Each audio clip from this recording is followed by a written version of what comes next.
All right. Welcome to the sideboard. My name's Eric, and you're watching Subscriber Sunday here on YouTube Gaming. As always, if you like the show, then like the show. And if you like the content in general, subscribe to the channel. Today, we've got three killer decks for you. And if you check the description box, there's a link to each of those. One of those will take you to our Reddit page. Speaking of the Reddit, if you want to get in on our Subscriber Sunday, all you have to do is two things. You need to be a subscriber, and you need to post your deck on our Reddit page. And the Reddit can be found on my homepage or in the description box. It's just our subreddit is Sideboardmtg with no spaces, of course. So if you want to join that and get in on Subscriber Sunday, you can. And other than that, let's get right into our first deck here with Mardu Hatebears. Let's see. Mardu Hatebears is a deck by one of our subscribers here, HowInternet. We were talking about the Mardu Hatebears deck, and he started brewing around with it and kind of put something together for us. It's mildly competitive, overwhelmingly obnoxious to play against. So, HowInternet, he's actually here in chat. Terrific. Hal, thank you for putting the deck together. You were tied with quite a few other decks for most votes, so I got to pull the tiebreaker, and I hadn't really got a chance to play around with the Hatebears yet, so I definitely thought that it deserved a chance at a running. One of my favorite parts of it here, and I'll pull that up for you. Let me get you a preview panel up, guys. One of my favorite parts is the combination of Glorybound Initiate along with the Danto Vanguard. So if we can, exert a Glorybound Initiate at least once every other turn, then we can pay to take a card out of their hand with our Adanto Vanguard, at least once every other turn here. And if we're getting in with that kind of pressure, then we're probably in a winning status here. So I was really happy to see, the Adanto Vanguard and Glorybound Initiate together, because I think there's some really good synergy there. Even though you're not swinging with a Glorybound every single turn, but you're also not having to face removal every single turn against, with your Danto. So a lot of times, they're actually more inclined to want to waste that removal or use the removal on something like a Glorybound, while Danto is just getting in for 3 every turn. And, that sounds good to me. Now, we've got a couple really good hate cards in here, and if you're not really familiar with Hatebears, Richard, I'm actually about to answer that question for you. So Hatebears in general, and it's a kind of a thing in Modern and Legacy and stuff. There's a lot of cards out there that were printed with really good taxing effects that really punish the opponent for playing certain strategies and things. One of the major things that this Hatebears deck, excuse me one second. One of the major decks that this Hatebears deck wants to hate out. Oh, one moment. Something stuck in my throat. Anyway, one of the major decks that this deck wants to hate out is Temur Energy. So with cards like Tocatli Honor Guard, we get to actually stop Rogue Refiner from drawing a card, gaining energy, and things like that. So when we talk about a hate card, it's a card that is putting hate towards a particular interaction or something like that. So this deck is full of a bunch of cards that are going to put a lot of hate and pressure on certain strategies that our opponent wants to use, like enter the battlefield effects. We have a Tocatli for that.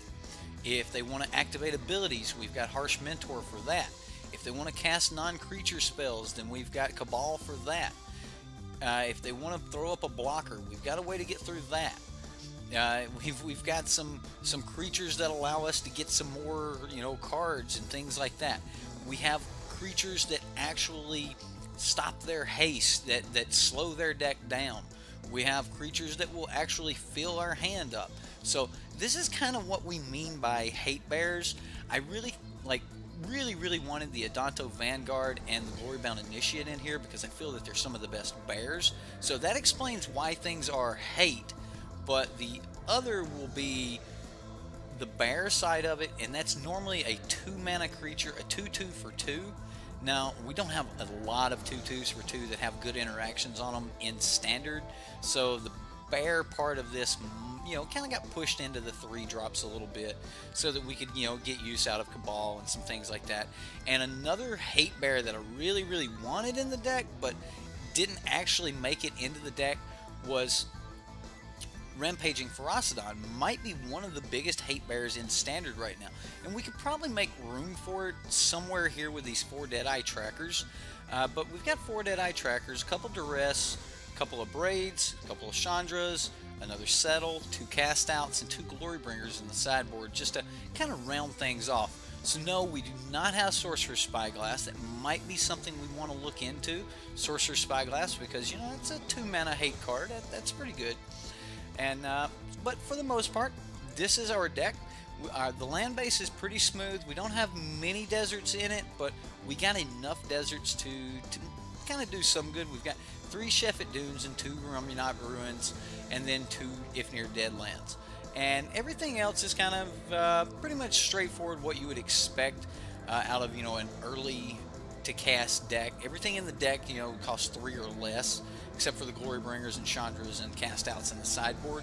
So in the main board, we're really just looking to get for that first 3 mana. So it makes sense that we play this deck kind of like the modern feel, with the Inspiring Vantage and the Concealed Courtyards, making sure that we have that early mana. And then the Dragon Boy, thank you for subscribing. And then in the sideboard, we've got, I mean, in the other lands, we only have 2 lands that have a chance at entering tapped. Everything else in the deck comes in untapped, so very handy right there. But you're disappointed in a Sin.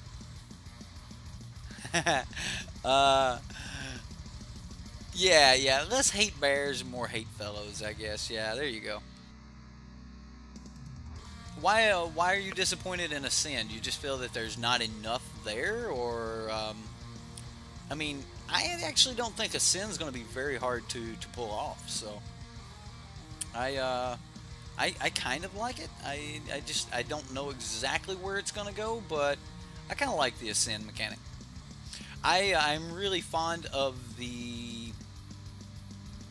I don't want to run these in this. We'll go to tournament practice.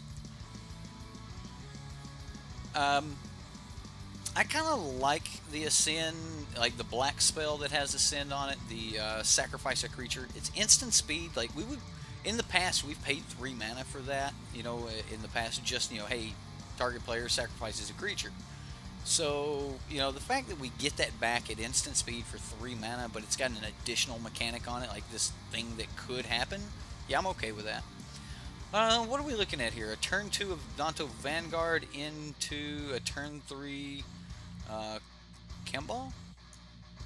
We can leave up turn 1 Fatal Push, and this looks pretty good to me. I'm gonna keep. I mean, we've got 4 land here, so we're a little bit land heavy, but we've got 3 good action cards here that are kind of on curve, so I like that.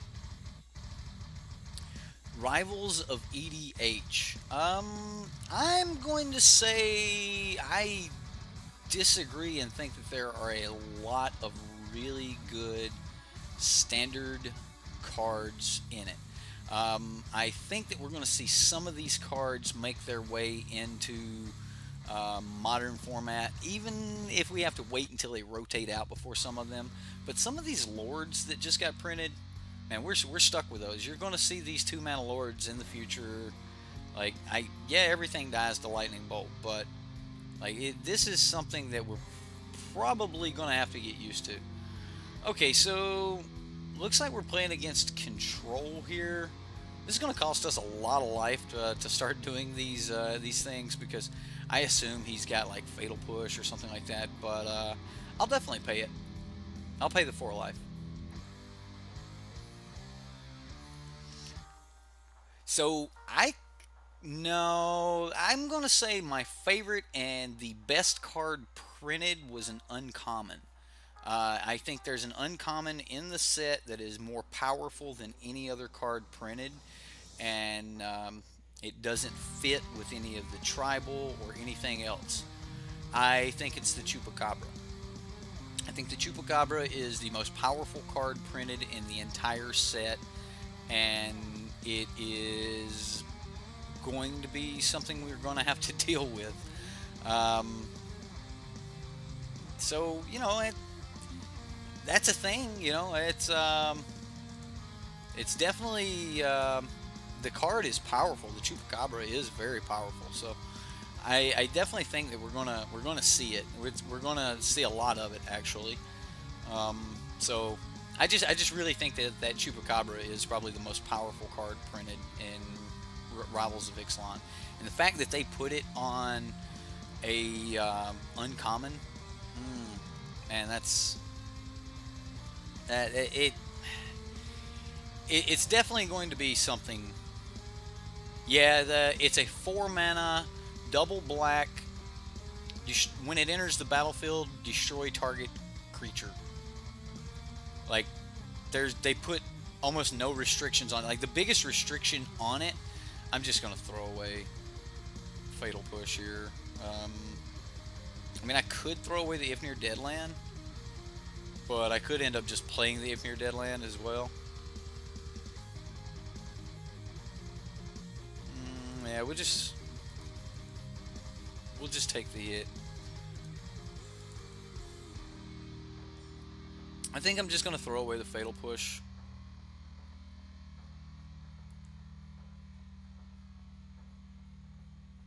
Okay, so he's gonna start taking damage here with Chart a Course.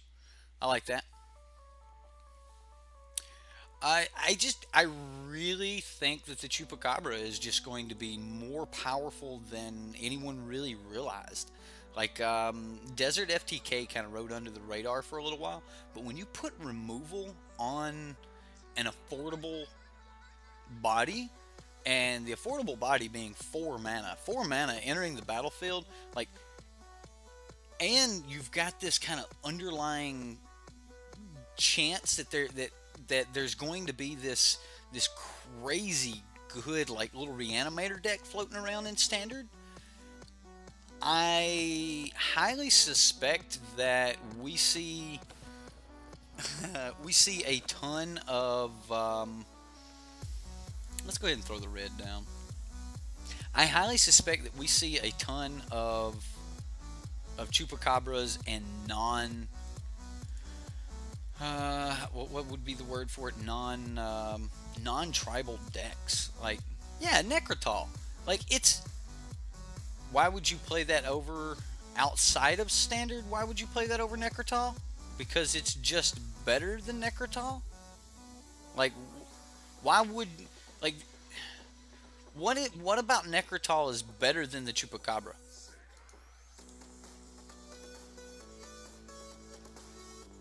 Yeah, I mean, it's simply that's how good it is. Necrotal was great, and they printed a better Necrotal, right? Like, it's stupid good. Like, we all know how good cards like what's it called?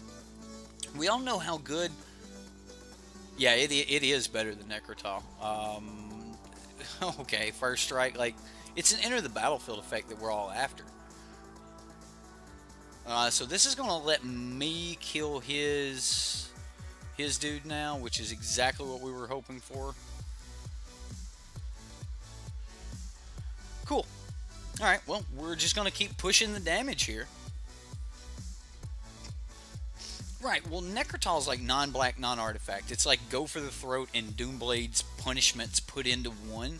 But it's on a body, so it was okay. Everybody's like, oh, that's okay. You know, non-black, non-artifact. Yeah, it's kind of black's standard restriction on a 2-mana kill spell. Well, they put it on a 4-mana body, and, you know, it had... Ooh, look at that. You get nothing. But they put it on a 4-mana body, and putting it on a 4-mana body, getting a kill spell and leaving something behind is great. But when it's on a body and you can start cheating that back into play, you're gonna have like these Liliana decks and the Sultai Reanimator deck. I know you guys see the. I know you guys seen the. Yeah, he whiffed hard. Oh, he's got his own Adonto. Okay. I doubt he's going to pay 4 life for his, but...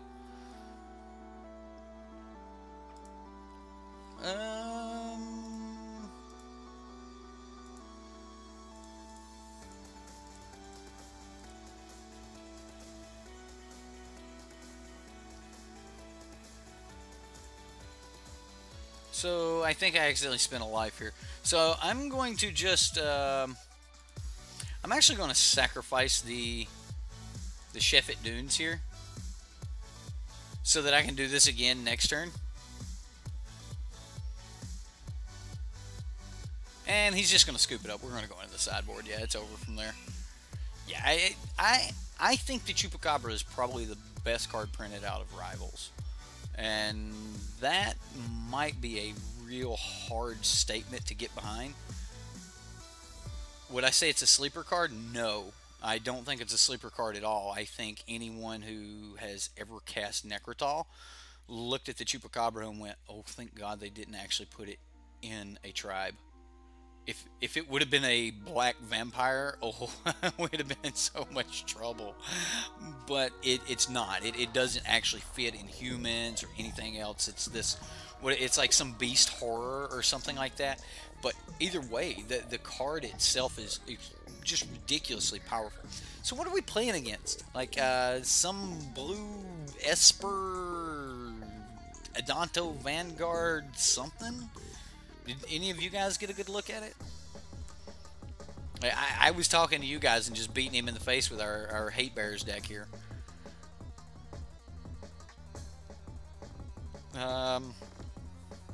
So let's say we want, I don't know, Chandra seem good to you guys?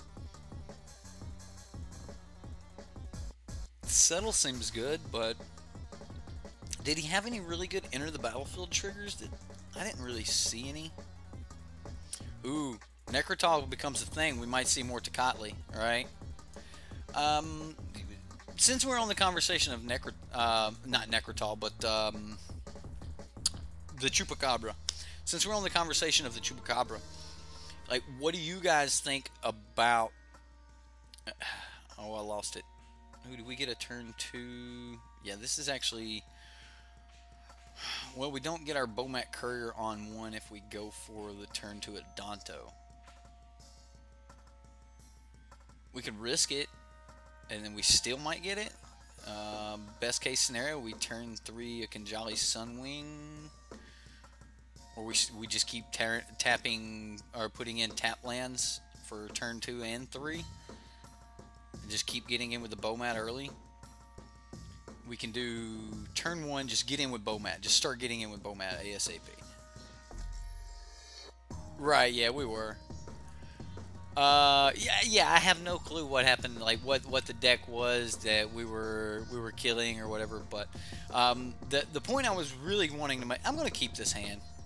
The point I was really wanting to make was the fact that we all know that in a Reanimator deck that the Black Gear Hulk is stupid good, and one of the only reasons that we don't see a lot of play from the Black Gear Hulk is the fact that a Braid can just easily deal with it. Yes, a Braid's going to be able to deal with this, but think of Black Gear Hulk, doesn't give you the life anymore, but now instead you get the additional 2 mana. Oh, okay. So do we just want to curve out? Like, is curving out getting more important now?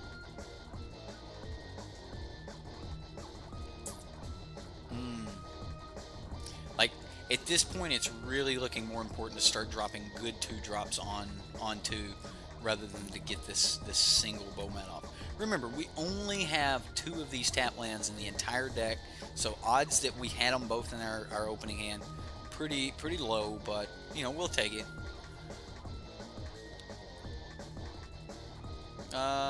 He gets a Chandra. So, safekeeping's on our Chandra for a little while. Until he's got a block. That would have been an enter to the battlefield that Tocatli could have stopped. Ooh, Mentor. Does he have any activated abilities? I don't think so. So, I'm going to get down our Adanto. Do we just get down Glory Bound? Whichever one we put down this turn, we can play the other one next turn. And follow it up with a Bomat if we top deck an untapped land source. So I'm kind of wanting to get this down so I can swing for 4 next turn. But if he's got a removal spell, then we're just definitely going to eat it to that. Adanto can protect itself through a removal spell, but then we're going to go down to 15. Yeah, let's go ahead and get out the Glory Bound. We're going to be dropping an additional point anyway just to make the white. So if we can get in one swing, that'll pay for our next, couple ticks on white here. Yeah, it's real good. It's like, okay, take 6.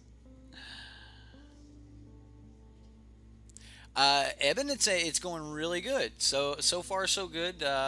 We actually beat the opponent bad enough in the first deck that not even anyone in the chat knew how to sideboard against him. We were just kind of rolling straight through him, and we're kind of talking about the preview cards and everything else that have come out, and the set. And the big topic has been the reprinting of Necrotal in the Chupacabra.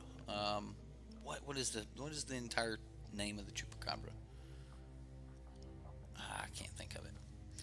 Oh, this is not good, ladies and gentlemen. Not good at all. However, we will be swinging to gain some life, so that part is good. If we top deck a land here that comes in untapped, it would have been nice.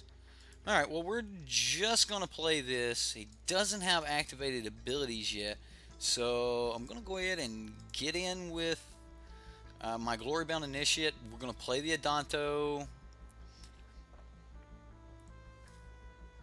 And we will exert. I definitely want to go ahead and gain that life while I can. We'll get back onto even footing. He's not blocking, so no worries there. But we did talk about Mardu Hatebears last year. It was only last week, but it was last year. Yeah. Let's get some shout outs here. We've got Andrew, HowInternet, Eben, Dragon Boy, Bull Toll, the Chupacabra from Ixalan mixed with the every creature explores when it enters the battlefield card looks interesting. Oh, so you just want to get some massive enter the battlefield. I like that. Daniel, Crewfix, The Wall. Who else we got in here that I might have missed? Christopher Rue. And let's see, we got Roman up here. Where else? Who else did I miss? Killjoy in the beginning. Richard and Ricardo, Ambrose, Philip. I think I got everyone. If I missed you on a shout out, just say something in chat. I'll catch you next time. Hey, Christopher Rue and Alex. Welcome. All right, so yep. Again, we're just crashing in. I assume he's just crashing back. He's going to gain some energy. He wants to draw some cards, that sort of thing. We can't block. So the only thing we can really do is just try to push some damage. I kind of want to, like, if he doesn't have a blocker here, that doesn't count as a blocker. I'll trade a Bomat for that in a heartbeat. So if he doesn't have a blocker here, I'm probably just going to slam Bomat and swing. I like this next turn. I really like the Harsh Mentor into Bomat here. And just, pressure him to block with a Glint Sleeve Siphoner.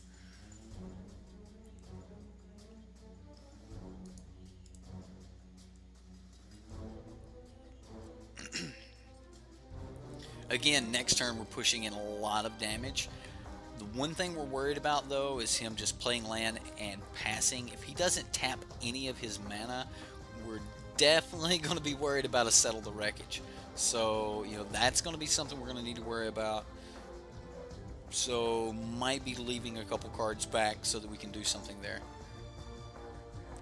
Alright, I actually like that card. What was the name of that? It was the first white card in the set. Baffling Disappearance or something like that. Baffling End maybe. Yeah, I think it's Baffling End, but it feels a lot like Silk Rep. You know, you gotta to get a creature's converted mana cost is 3 or less. But hey, they printed a better version of this. You get a creature instead of putting a -1/1 counter on something. Everything else is just, you know, straightforward. It is what it is. Wow. Okay, so he wants to deal damage to that, so I can't gain life. I can't believe he didn't get rid of the Adanto. I mean, I can see him wanting to stop me from gaining life. So we're going to take a hit for 6 here. He's going to gain 3 of that back. He'll be at 14, and then we're going to be down a little bit low. Okay, well, we get a land. We're definitely going to make him have to block. He's going to have to block here. I don't think he can put lethal on us next turn, but we're going to hit him hard enough here that he's got some serious worrying to do now. Even drawing a card here is going to be a little risky for him because we didn't exert our on-crop crasher. So you know the Hatebears is kind of coming through here. So Chupacabra from Rivals mixed with Bone Picker. Oh wow! You know, I really didn't even think about that bull. So he's gonna gain 6 back here. Well, he's definitely pushing pressure, that's for sure.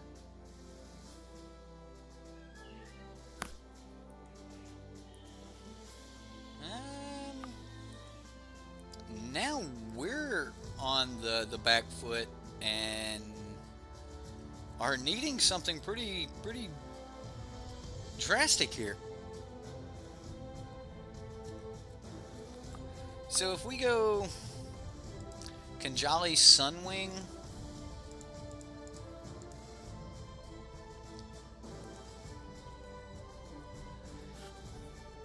and I mean, we're still what, dead to this? So let's get in here and here. Now that's only 4 more points of damage.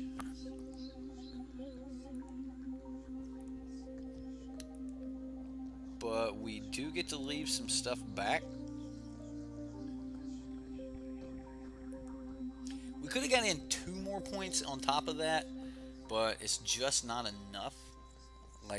Here we really need to block. And if he has a way to make one of these just slightly bigger, we're going to be in even more trouble. We end up at 1 life after this, so. He does need to kill the Kanjali Sunwing, though, or he doesn't have blockers. And he has to get through everything this turn. He's got to deal our 5 points of damage.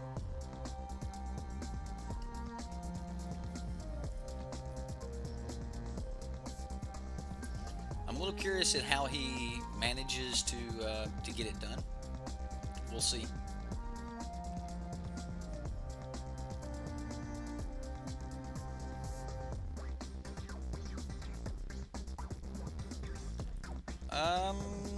That makes it lethal right there. Yeah. That did it. Wow. Okay. Well, it looks like we're going to be going to game 3 here.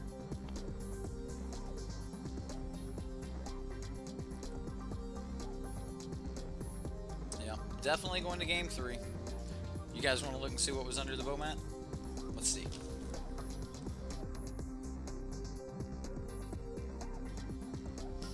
A Fatal Push, Would have been handy. Would have been handy. All right, let's go ahead and get into game 3. Let's see what's going on. Let's see. Definitely think that the Ambush Viper on so that is probably my favorite pirate. The Poisoner is probably my favorite pirate that was printed. I really like the interaction with it and Fathom Fleet Captain.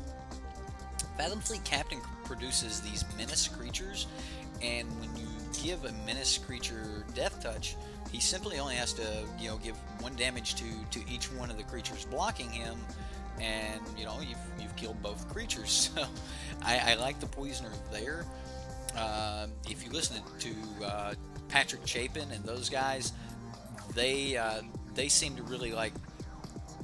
I'm gonna run Settle here over Chandra. Actually, like Chandra seemed a little bit slow. I think a Braid is gonna be really good. I think I just want a few more kill spells. I'm gonna drop a Kanjalis just because I think that's a little bit slow.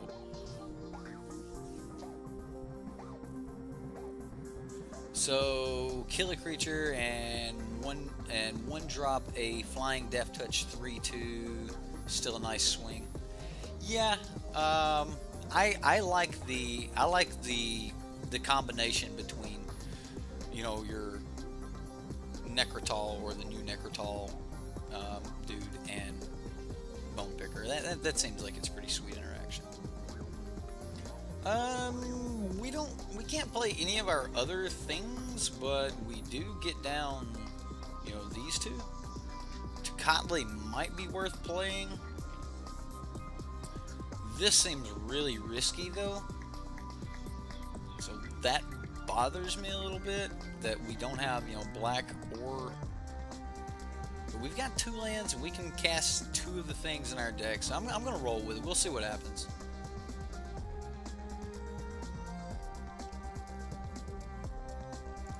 And I'll just throw out the chef and pass. Well, you know, you can always watch the replay tomorrow, Andrew. I mean, they'll always, you know, the replay's always online.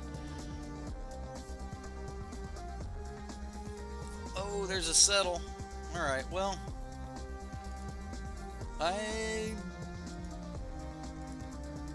want to get the Tocatli down, so like now he like can't kite sell us without killing Tocatli this turn. Like, so now he has to ask himself, do I Fatal Push this Tocatli now?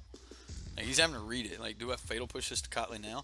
And if he has a Fatal Push, we know that, you know, he has valued the enter the battlefield trigger of Tocatli, and you know, that'll help us put him on, say, Kite Sail or something like that, which he may have anyway, and just no answer for the Tocatli. There's a Glint Sleeve. All right. Well, we definitely are hoping for like a, you know, Black Source. Wow, we got a Black Source that came in on tap. That's pretty good. Well, we'll just swing, and he might block. You know, we'll give him the opportunity to make a mistake. And I'm just gonna go ahead and pay the 1 life, and we're just gonna deal with this Glint Sleeve Siphoner right now. Be done with that and move on. Alright, so considering Scarab God and Glorybringer are not in mono black, I think it would be fine that the black list is very close to tier 1. Yes, it is. The black list is extremely close to tier 1, but one of the things that makes it so close to tier 1 is its lack of, you know, 3 mana and 4 mana creatures. The fact that it can throw down and play multiple cast per turn is one of the things that makes the mono black deck so powerful. And when you start throwing in, you know, more 4 and 5 mana spells into a deck like that, you're definitely going to be looking at some serious problems. I mean, I guess we could settle it if we wanted to. No, do we want? Yeah, we want to exert this, right?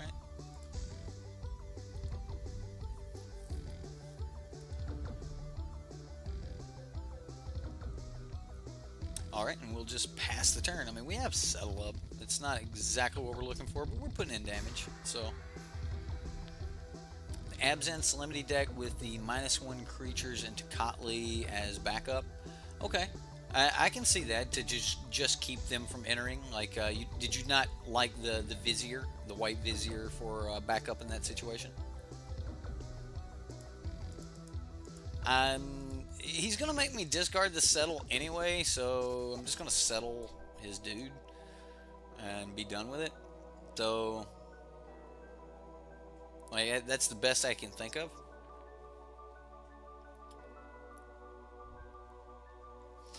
Wow, you guys have gotten away from me so much here. Ambrose, let's see, I definitely think that the Ambush Viper on steroids, already read that. And after that, having a 2/2 body with Death Touch. Oh yeah, absolutely. The fact that, you know, it can come down in combat, gives something that was about to die in combat anyway. I mean, how many times are we having to swing in going, well, one thing's going to die, but I'm going to get that extra couple points of damage in. Well, the Poisoner is going to be great for that. You know, like, you're going to be able to slap this down. You're going to, and we were needing a 2-mana Death Touch creature anyway. Like, we're in the Pirates deck, we have just been that's cool. He wasn't able to get the trigger off of the Kite Self Rebooter. That's so good. All right, anyway, so we weren't getting like real use out of oh wow, I've lost my train of thought. It'll come back to me, guys. I'll have to go back to reading chat and I'll get it back. Y'all scatterbrained me. Bouncing. We're bouncing from one card to another so fast. I can't keep up with it. Okay, so Vizier only took off 1 in the Honor Guard. Okay. Okay. I can see that. Oh, no, not our Honor Guard. Does he have another Kite Cell he's been holding off on? He does. Look at it. Okay. Whatever.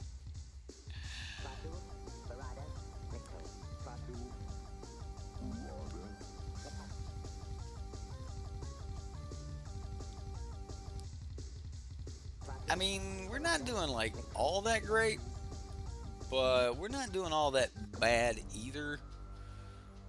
He's gonna be gaining 2 life. He's killing our dude. Man, none of this cool.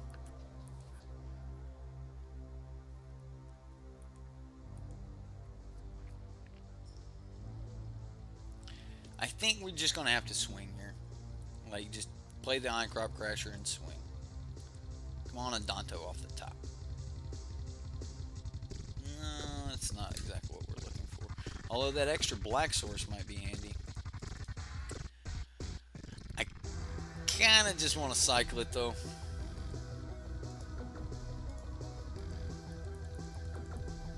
If he, I don't think he'll block here, but I mean, if he does, then that's cool. But I'm just going to cycle it end of turn instead of playing the land.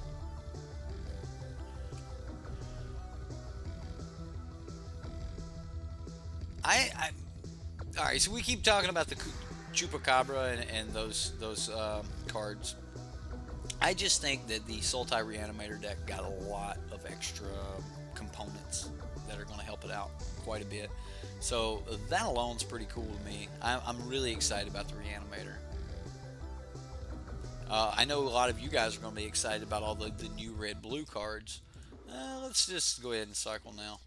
Like the raid card that can make a copy of something, that's pretty cool.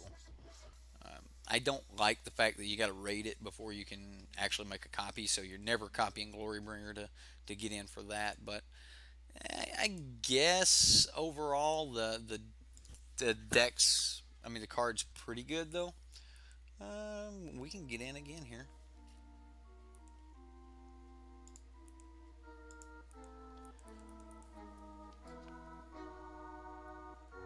I mean, we're pushing damage about the same rate he's pushing damage, and since we got no cards in hand, this is no longer a threat. At this point, we're probably going to be playing everything we get, so I doubt we're going to card advantage at any point. So I just don't see us really needing to go with anything here. Oh wow, is he really going to like chance giving us an Abrade back? I like it. I like it.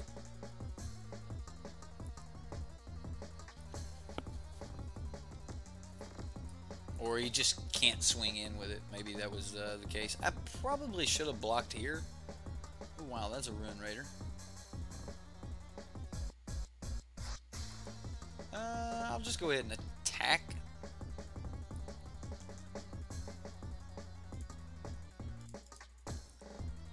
Now we will be taking a little extra damage here, so you know the fact that we're pushing back on damage, you know, is good. We're technically netting a little bit of damage off of him, technically, but we're probably going to lose that right here. What do we get? A Danto's Van. That's good. That's good. Now I don't even like that because we're going to just kind of have to discard it here to the Dream Stealer. That seems bad.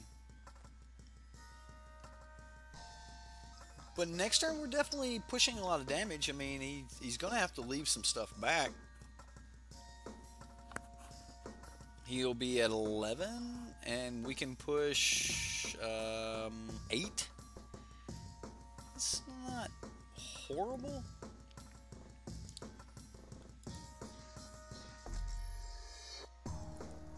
I mean, we're going to be at a lethal spot here too, so... Alright, so he gets a Kitesail Freebooter. It'll enter tap. So that's not a blocker. Let's look at what we're facing here for damage. Okay, so he's got Settle the Wreckage available. If he settles us, we're just dead, right? Like, do we play around Settle at all? Like, can we? Because I think the play is just...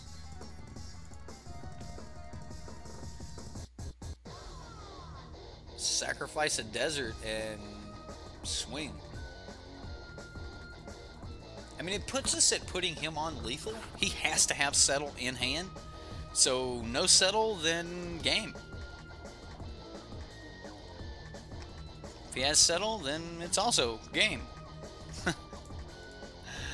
I mean, we could play around it, but we'll just lose to everything else at playing around it. No Settle, so hit him for Ixalan. There we go. And that was Mardu Hatebears, ladies and gentlemen.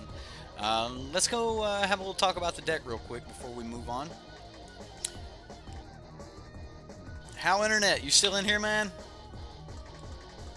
So this was your deck. What did you think about it? What did you think about it playing and it playing through? Do you think that, you know, the idea is there? Do you think the idea is solid now that you've seen it played by someone else? I mean, it seems kind of autopilot-ish. Like it just kind of, you know, drops down there, does its thing. Granted, against certain matchups, you know, certain cards are going to be more valuable than other cards. Yeah, I'm glad it won too. I always like when a deck wins, you know. Bomat Courier, I like being able to refill the hand. Bomat Courier is really good. Might actually be the cuttable slot in this deck. Don't know. I don't really know. I think the couple on-crop crashers played really, really good in here. So, you know, I definitely like those cards. Kanjali Sunwing, you might not want 4 of those. We kept getting stuck with it in our hand, so we're probably a little bit tight on the 3-drops. Or at least if we are going to have multiple 3-drops, maybe split these Sunwings up and give us another 3-drop in there. Maybe maybe 2 Rampaging Wsxdas, kind of where I'm feeling that this should be, and then maybe we can throw like one of these Sunwings over in the sideboard for the 3rd one if we need that against like haste or something. Other than that, though, I really like this deck. I kind of like where it's going, and hope that, you know, we can find some more cards to add to it here with the next couple, you know, the next set or so that comes out, and, you know, until October, you know, we've got a couple more sets that are going to come out, so we can keep playing around with the Hatebears idea and kind of go from there. But everyone, I want to, you know, HowInternet gave us this deck, and it was a lot of fun. So let's move on to our next deck. Now this one's Jund Snakes and Scarabs, or Jund Snakes by Insert Disc. I don't know exactly what handle Insert Disc goes by on our chat or if he is a member of the chat or not. So we're just gonna jump straight into it. If somebody steps up and says, "Hey, that's my deck," then you know, mad props to you, and we'll give you credit for it. If you're insert disc anyway. So this is snakes. This is a Hapatra Nest of Scarabs deck. Now we've played a couple of these on the sideboard here, and you know we've had a little bit of fun with them, and they're a lot of fun. You know, I like Hapatra decks. I don't think Hapatra gets in as much as it should, but for the most part, I really like the Hapatra decks. So I'm excited to play it, and if we can get off a Nest of Scarabs and start doing some crazy things with that, then maybe we can you know, get away with some other major craziness. I was a little bit disappointed to see a few cards missing out of this that I just thought, there you go. Wow, it goes down as the DM. Hey, you hit it on the head. There's no Key to the City in here. There is no Soul Scar Mage in here. There's no... Well, there's actually no, there's no Archfiend of Ifnir in the deck. None of that. So we're missing some of the major or more common pieces you would normally see in your Hapatra decks. It's basically just really straightforward. I'm not real fond of the Consuming Fervor without, you know, a card that I can get some extra value out of. I like getting the extra snake every turn or something like that, but the only real combo we have for Consuming Fervor is the Amit Eternal. Like, we can get in with the Amit and then, you know, just remove all the counters and we're back to an 8/8 Amit. So we can do some crazy things here with Amit, but if our opponent gets, you know, a nice little run of spells, they can actually just, you know, throw up a couple blockers and then, you know, take the afflict damage and then cast a couple spells, and they can actually get ahead of the Amit and get rid of it. So that alone, that's kind of a little bit blah for me. It does have 3 copies of Claim in here, which I really liked with the Soul Scar Mage versions. But with the Soul Scar Mage versions, I like running, you know, a Fiery Cannonade or something like that in the sideboard. Here we don't have any of that. We've got some Sword Point Diplomacy, so I assume that we're going to be trying to push damage really, really quick, so that we can, you know, get some value out of some Sword Point Diplomacies or something like that. But for the most part, we're just a straight up, we're going to throw down our Nest of Scarabs, we're going to throw down, you know, Exemplars of Strength, Channeler Initiates, Hapatras. Like, there's no Spider in here. Like, there's no Obelisk Spider. There's a lot of the cards that you would normally see are just flat out missing for, I guess, for more synergy with the Neg 1/1 counters. But we're going to jump into the deck and we're going to see how it plays, and then we'll take it from there. In the sideboard here, we do have a couple more interesting cards. A couple Fatal Push. Here's the interesting card I was really talking about. Festering Mummy as a 4-of in his sideboard. And then 3 Abrade, 2 Laybearer of the Heart. It's a non-legendary that you choose, but you can pick a artifact or whatever, so, you know, that's a thing. And then we've got 2 Lost Legacy and 2 Ronus the Indomitable in case we do need that trample. We want to start putting out, you know, a bunch of bodies and stuff.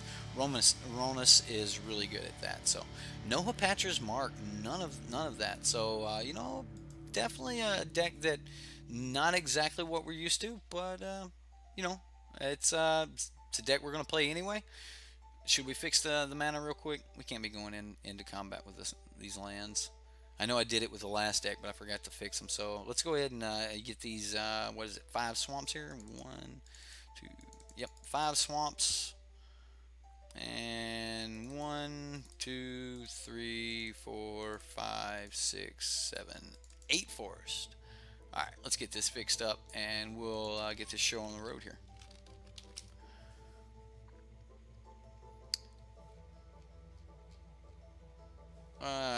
Let's just jump straight to what we're looking for. We want the special ones. So we've got all 8 of our forests, and let's grab some. there's no mountains in this deck, is there? Swamps. We need those 5 swamps. 1, 2, 3, 4, and 5. Alright, so lands are fixed. We're going to jump into some games, and it looks like Michael 18 Joe is ready to go.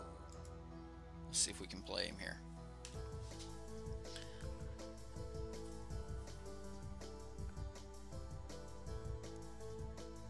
Really? You haven't missed much, Rich. We've only played 1 game. You got plenty of time left. We just started match 2 with our 2nd deck, so you missed the deck techs, but you can always go back and watch those. You know, they'll be on the channel. So you've just dropped red altogether. You play Neg1 counters as your main deck? It seems... This hand seems bad.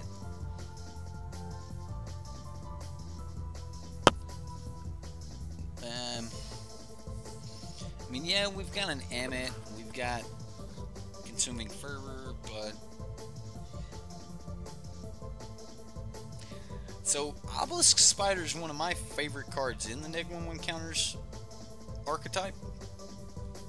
I actually like this better. I like this a lot better.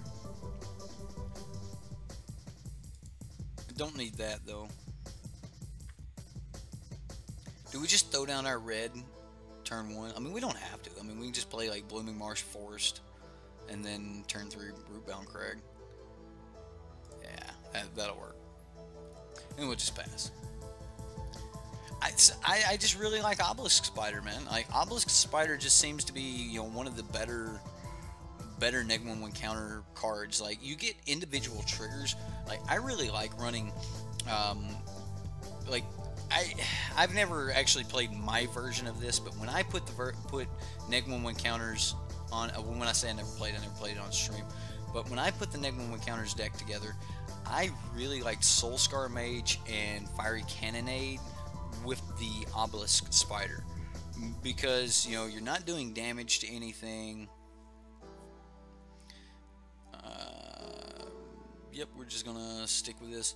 You're not really doing damage to anything like directly, because it's a replacement effect, so like everything goes through that replacement effect, so you're never triggering, you know, raid or anything like that with 2+ Obelisk Spiders and watch the carnage. Yeah, well, a lot of people don't realize how Obelisk Spider blocks. It'll do a point of damage to you, then put a Neg 1/1 counter on, so technically it blocks 2 toughness, no problem.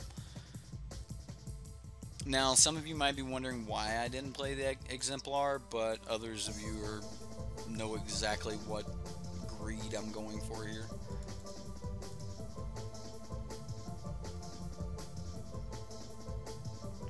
So the real greed here is to be able to Exemplar of Strength next turn, and then make all of the counters, or make all of the guys, and then the following turn Driven to Despair. So our turn 5 is we're going to attempt just Driven to Despair on like 4 creatures. So yeah, that's the plan anyway. Like, if we can top deck a 2-mana creature right now, it's going to be so good. Come on, Exemplar or anything. Maybe. We might play that. Let's just play the Swamp, and we'll play the Exemplar.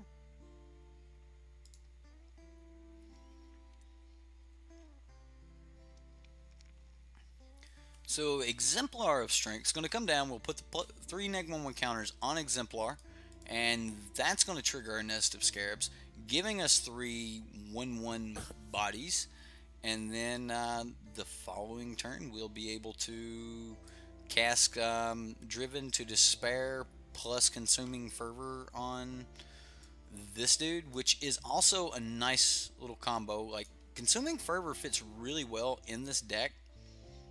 You know, could put it on right now, but I can also hold off. Like, we can wait.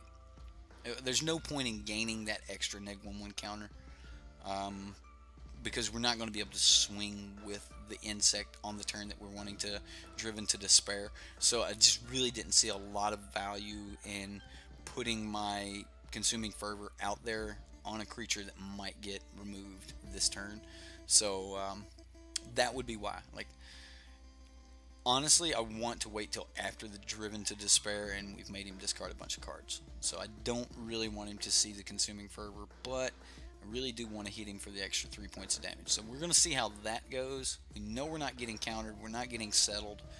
We're going to help him flip his Search for Azcanta. So this looks like the slowest opening of GPG I have ever seen. We'll take the one. Like, if this is a GPG deck, wow, this has been a very slow opener. Okie dokie.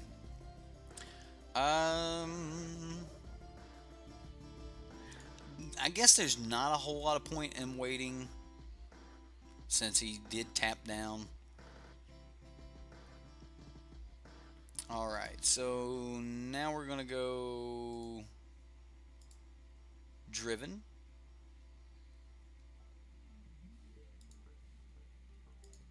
Despair.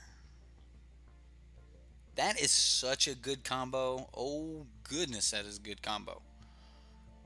What's a good finisher for Storm the Vault without going into another color?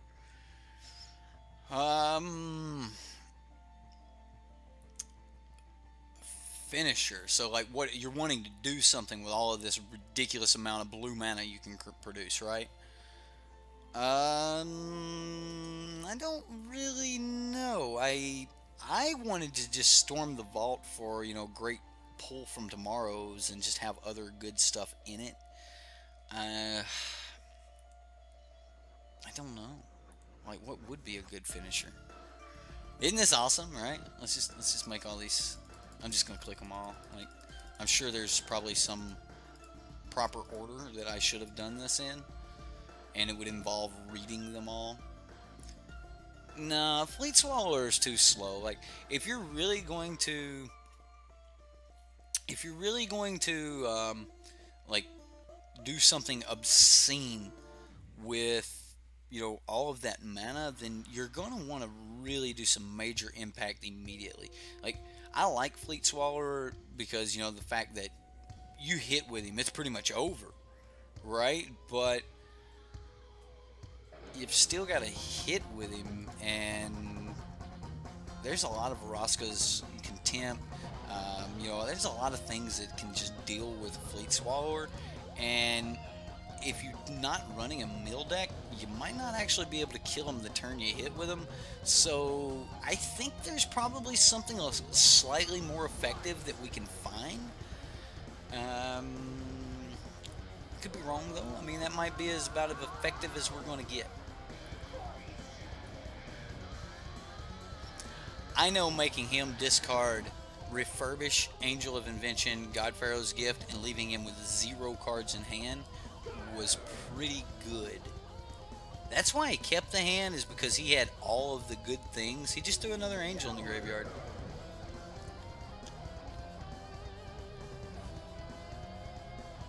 Torment of Hellfire.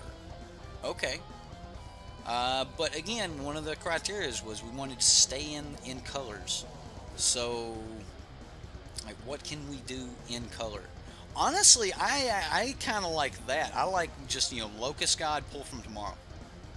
Like, that is just it's good, solid conditions no matter which one of them you're doing. Like, it's smooth. It really is. Ooh, wow, did we get a crocodile?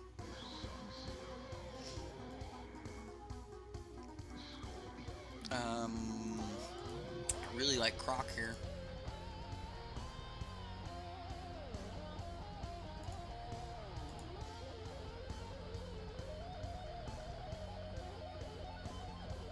I think we just put it on the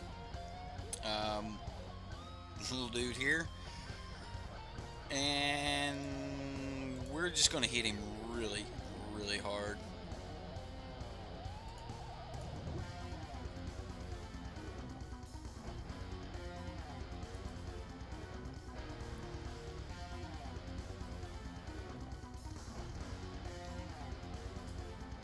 I really wish this had, you know, like some type of trample or something like that. So we're not going to be hitting him as hard as we wanted to, but we're getting 5, 6, 7, 8. We'll be getting 7 points of damage through. So that'll put him at 8. That's not bad.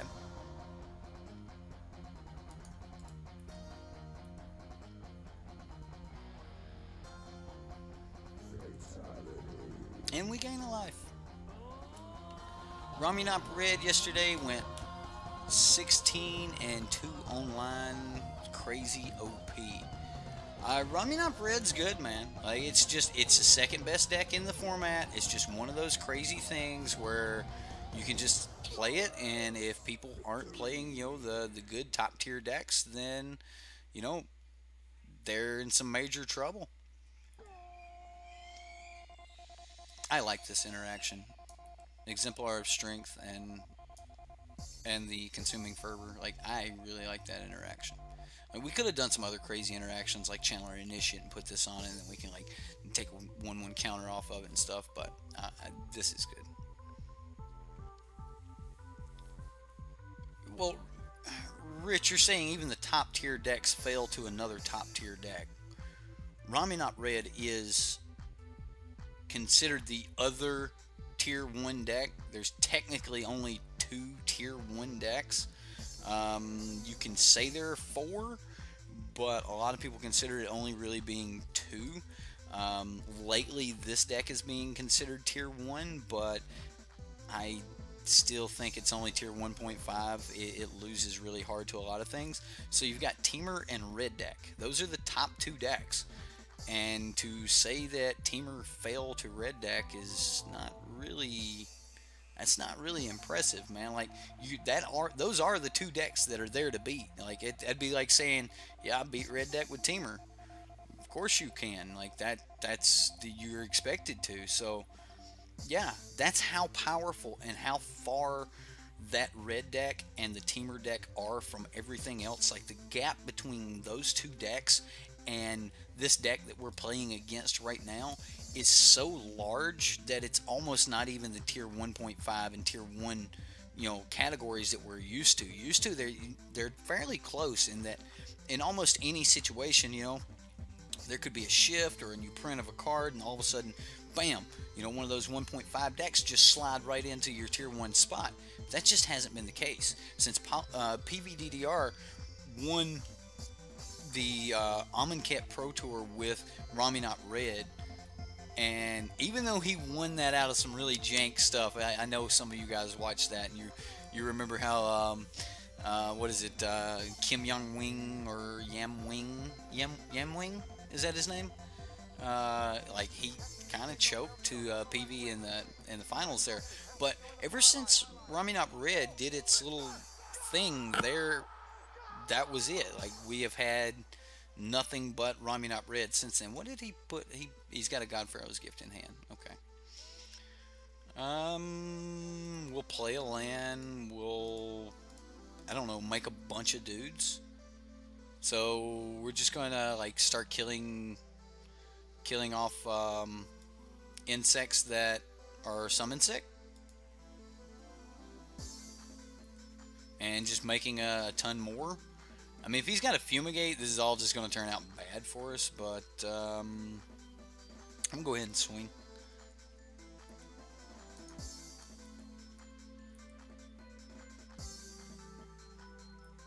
It's amazing how much damage we're just putting out with this. It's really, really good.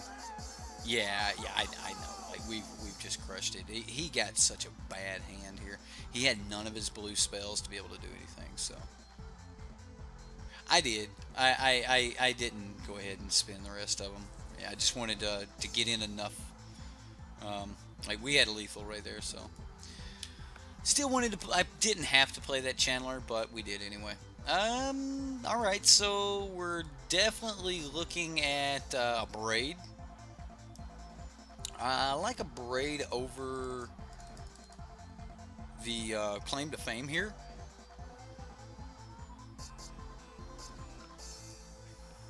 Target opponent reveals his or her hand. You choose a non-legendary card from it. That player discards that card. I really hate making them discard. I also don't like Fatal Push in this deck. I do like Lost Legacy here, and I'm probably just going to call the Angel. But I think this is the route we're going to go with it. Yeah, it just didn't matter. I mean, we were so far ahead in that game that him having an extra blocker instead of like he tapped his Search for Azcanta in his main phase. We knew that at that point it was over. Turn 5, he's digging. Yeah, that was bad for him.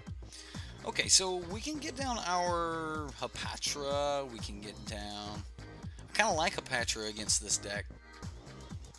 Yeah, I'm going to keep this. I would really like to see a Hapatra play out of this. So, I mean, we may just run into... Well, he's not going to turn 3 flip a Search for Azcanta. He did not get his ideal opener. I think it's crazy that that deck can turn 3 flip Search. Alright, well, we'll just pass the turn here. So, looks like we're going to be able to get in with Hapatra, then... Oh wow, so we get to play Hapatra for sure.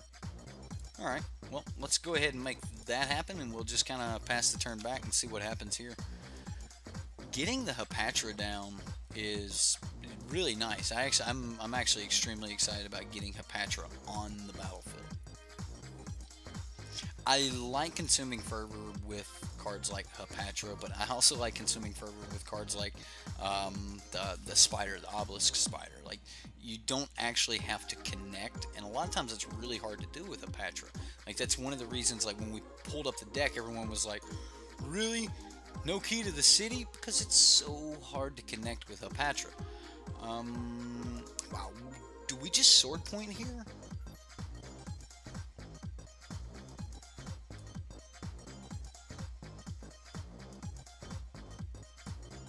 It's brutal.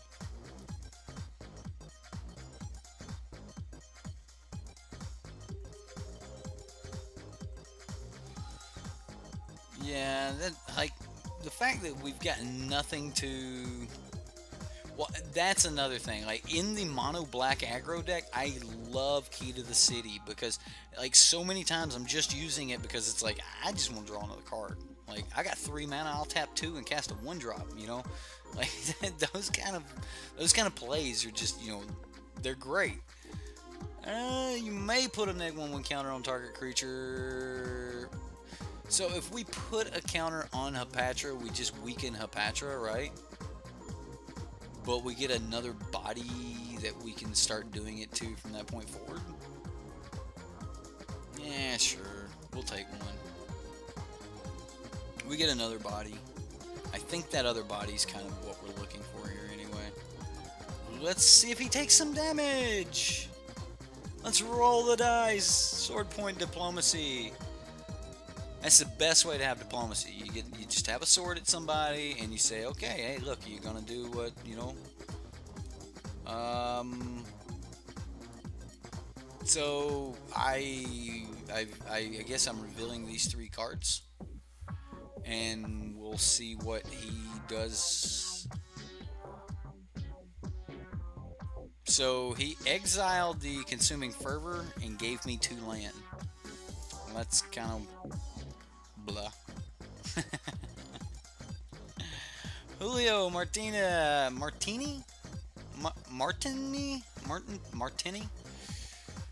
Oh, take this and then somehow let me kill that. Yeah, alright. How do we get rid of the Fairgrounds? Uh-oh. Okay, so we can have like tap land come in this turn.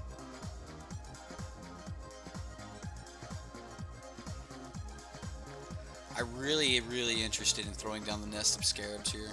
So I'm going to leave up the Consuming Fervor.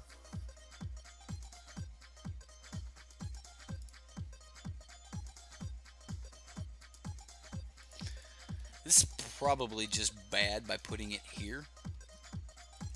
But I want to push the damage. I don't think we need to wait. I think we really need to push the damage. And now this can't block, so... Eddie, welcome, welcome. So from time to time, you guys will see me be referred to as Kilo. Well, that's my name, guys. It's not a nickname, it's my actual name. So any of my real life friends that pop in, they may refer to me as Kilo. But just for the record, my name is Eric Kilo. Nice to meet you. Nice to meet you all. And it's kind of what the name is here. Killough. So if you do see me referred to as Kilo, it's not drug related. It's just simply a name. Alright, Eddie, welcome to the stream, by the way. You know, thanks for stopping in. I did not get to make it to Friday Night Magic this weekend. I had some family members in town, so I was unable to make it. It's also why we didn't get Chandler. Really? Wow! Like, you guys honor me. The fact that, you know, people from my local shop, you guys are actually watching. I know Chandler watches because he always comments when I see him in person. He's like, you know, you messed this up, right? Like, you know, you really should have played it this other way. You know you messed that up, Kilo. Chandler's always getting me. Nice to meet you too, Dragon Boy. Alright, so we're going to keep pushing damage here.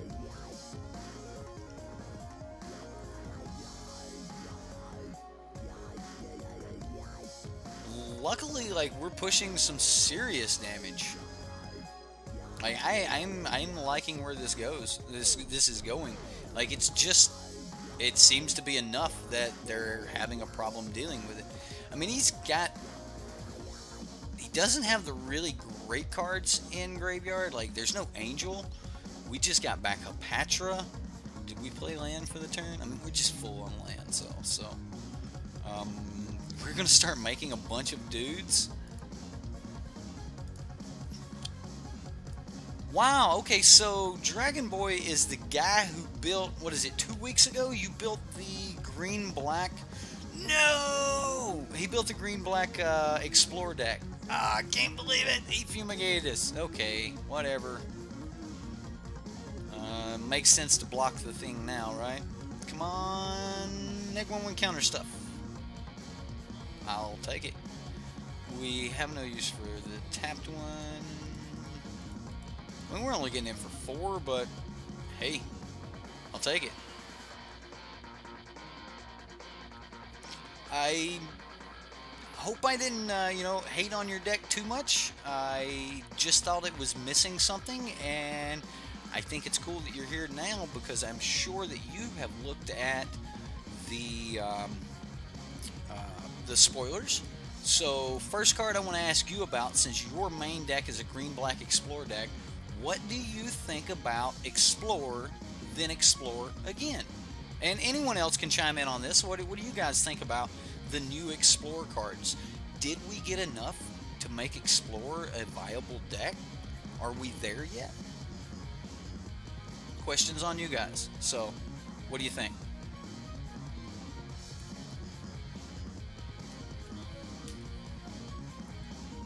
Strategic planning.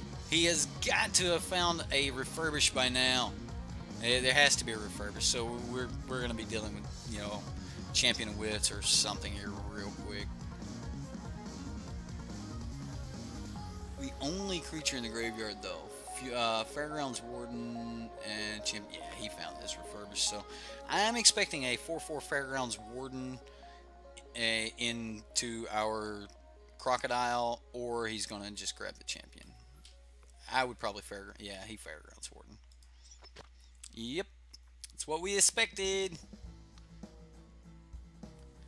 The double Explore card is awesome, but for the deck, you don't know. Okay. Don't think the Explore as a mechanic is good enough for a deck archetype on its own. Okay. So you think that maybe we'll just see a few of the Explore cards and like kind of like we did in the Sultai GPG deck when it kind of spiked there for like 2 weeks. we seen that little deck pop up, so you think like maybe we'll just see some Explorer cards like right off in the middle of some other good strategies that have good viable ways of fighting back. Okay, so you think it needs a lot more help. Okay. And, you know, cards like Snake and things like that are just not enough, or what? Because I think Snake is a lot of help to these Explorer decks. I mean, when you look at the creature that can explore and then explore again, you know, you're looking at Rogue Refiner. You're looking at, you know, quite a few different... quite a few different cards, you know, on that power level. So I kind of like where it's going. I agree with you guys on I just don't know if there's going to be enough power there. But you know, Dragon Boy here has been playing the deck for quite some time, and he's actually had a little bit of success with it. So really wanted his opinion on what was he excited to see new cards printed for his deck. Or are you kind of excited to see some other cards printed, period, and you're looking forward to just playing something new? Like, that's kind of where I was going with that question. Does he even have 2 creatures to bring back? So we get a Champion of Wits, then he gets to discard cards, bring back's the second thing. Yeah. Looks like we're about to get some good old God Pharaoh's Gift stomping here. Let's see what he throws away. What do you put in your graveyard, opponent? Crispy, Wild Growth Walker. Okay, you like Wild Growth Walker? Isn't there a new one that's kind of... Or is that the one that's replacing... there's one that you no longer, like, you need to cast instance or whatever. Like, there's just good spells to throw in its place. So I guess, what, another Champion of Wits? I can't believe he hasn't hit an Angel yet. Wild Growth with... Oh, put a +1/+1 counter on it when something explores. Gotcha. Okay, alright. I'm tracking. It took me a minute. A lot of new cards rattling around in my brain, guys. You like that enchantment? Which one? The one we're playing here, Julio? The enchantment's extremely powerful. However, that board wipe really got us. You changed your life gain deck from Friday Night Magic, by the way, to Esper. But weren't you doing really good with that? Like, weren't you top 8ing? Your -1/1 counter deck puts the counters on your opponents instead of your own creatures. Once they have the -1/1 counters, they can be exiled via grind to dust. Yeah, I like that. I like putting -1/1 counters on my opponent's creatures too. He's got his Angel. We're done. That's it. We just drew way too many lands. I like putting -1/1 counters on the opponent's creatures, but then you run into one of those decks where, like, your opponent doesn't have any creatures and your deck just refuses to fire. So, good for Eddie is a relative term. Aw, Chandler, don't be mean. Save it for the store. This way we can all laugh in his face. By the way, if you guys do end up coming to Phoenix and you want a good store to go to, you can come to Mana Works in North Phoenix. We have 5-round and 6-round Friday Night Magic, so you definitely get your $5 worth. But you got to play against people like the guys in our chat right now. So you know, they play some crazy decks, but there's also some extremely competitive players there. HowInternet. Double Explorer Merfolk would be a 6/8 on turn 3 if you don't whiff with Snake on the board. Yeah, that's pretty powerful, and even when you whiff, you're drawing a card and you still get, what is it? You're going to get 2 +1/1 counters on him? That's still pretty good, man. That's still pretty good. Alright, so I don't think we're going to make any changes to the deck here. We're just going to run it back the way it is.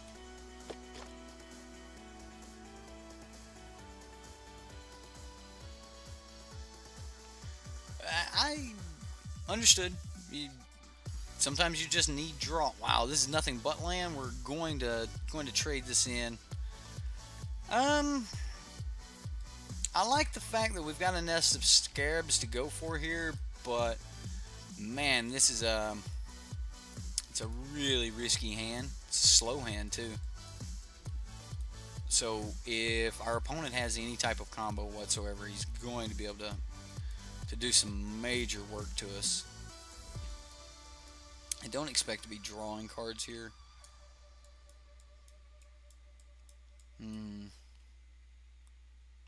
We will have to get lucky if we do keep. Going to 5 just hurts though. I think we gotta go to 5. Alright, so I think we put this on the bottom and just hope for something a little bit better. Although that's about as good as it's going to get. I mean, if we do hit our... Okay, so we turn to a channeler. Not you, channeler, but a channeler. We turn to a channeler into a turn 3 nest of scarabs, even if we have to tap the channeler to make it. If we hit the land, we can turn 4. If we don't hit the land, we exemplar and make a bunch of bodies. If we draw... Let's put this on the bottom. We'll get to that later. Like, I like having that, but I think that we just need to go with the safer. You like keeping it on top? I get it that we could get there, and we've got 2 other cards that we can see, you know, that to hopefully get there with. But I'm hoping for... Yeah, oh wow, we hit that, so... Oh, this makes me kind of want to just like skip turn, go Nest of Scarabs, pass, pray for our 4th land, go Exemplar Channeler. Yeah, I think we just go ahead and throw this down now, though. Is a 2-1 with 4 counters would make it a 6-5. I don't know what his base power and toughness is right offhand, so I really couldn't tell you. I just know that it's going to explore. It will get 2 counters. If it explores again, you'll get... Like, one of the things I like about that card is the amount of option that it gives you. Like, if you explore and you hit counters on the first one, then you can dump that to go for, like, maybe a draw to hit a land, or to, you know, to risk getting another. Or you just say, I'm leaving it on top, and the second Explorer is guaranteed to hit, and you just jump straight into 2+1/1 counters, or if you have your snake, you just jump straight into 4+1/1 counters. I really like where that's going. Like, okay, you were talking about with Panharmonicon. Panharmonicon, enter the battlefield, you're going to explore, then explore again. If you have a snake and a Panharmonicon down, you're looking at 8 triggers if the card on top is non-land. Because if it's non-land, you just say, fine, I'll leave it on top. I'll take the next 3 explorers as +1/1 counters guaranteed. That's pretty good. Like, I don't know if you can find how to put all of that into a workable curve, but for the most part, that idea sounds really good. It's great unless someone lands Solemnity. You're 100% correct. Like, if someone lands Solemnity, then yeah, you're just going to have to beat them down with 2/2s, which I'm not going to say is not possible. But again, no one plays Solemnity. Rich's answer to that is he plays Solemnity. And I'll contest to that. Like, I have played against Rich online a few times. He's part of our deck testing group, and he's got a really decent little black-white, you know, discard, hand hate, control Solemnity deck. And it wipes the board, and it has angels, and he's beat me with it quite a few times, and the deck's really mean. But I would not worry about whether or not I was going to see that deck. So I'm not going to double Exemplar here. I'm going to Hapatra, then Exemplar. So we'll just go white-green because that doesn't matter. And I'm just going to put the counters on the exemplar itself. And now we just make us a bunch of bodies. And we've got to play around God Pharaoh's Gift into refurbish. But for the most part, at this point, it's time to get sideways.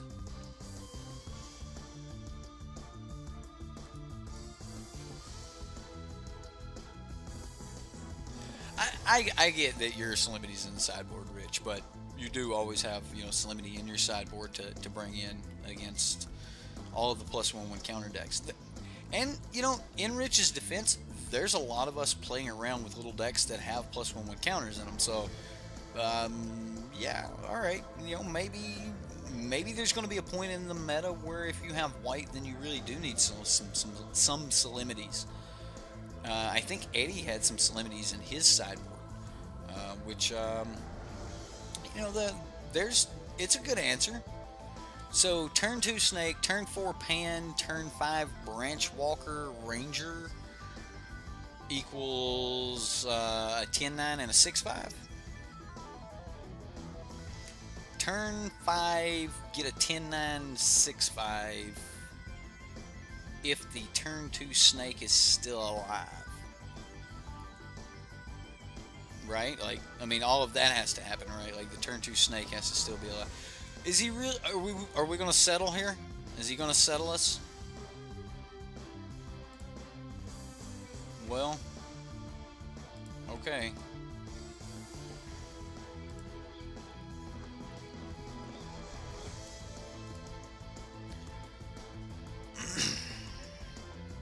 Well, we can afford to lose the insects. We can afford to lose the snake.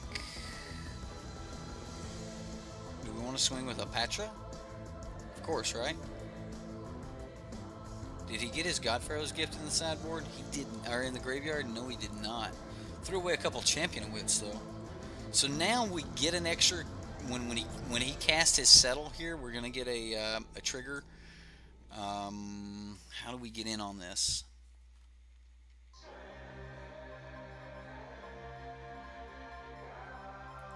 Alright. I don't even care.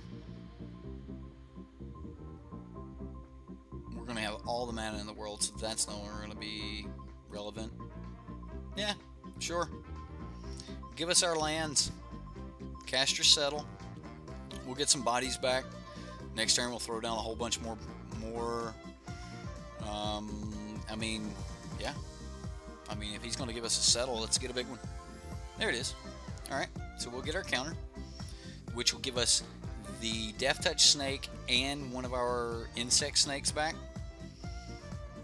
Yeah, we're losing a Patra, but yeah, turn 3 Galta seems nice. However, it's like, what are you giving up to get that turn 3 Galta? Like, if you turn 3 a Galta and they turn 4 settle, how good was that? So, I don't know. Wish there would have been a mountain in here. How many more can I pull?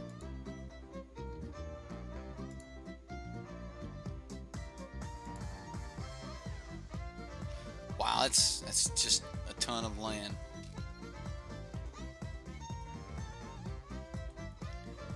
I mean, we're not just, you know, dead in the water here. He's still got to produce some things, and we're gonna keep hitting him for a ton.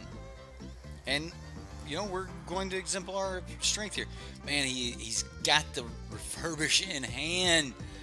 Wow. Okay, so he's holding the refurbish. He's just begging to see that God Pharaoh's Gift drop in here. We don't have many turns left. We do not have many turns left.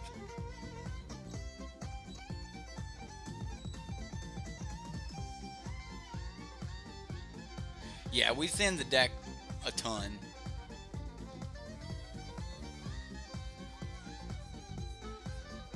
Well, we don't explore very much in this deck, so it's not going to help us much, but that's pretty good.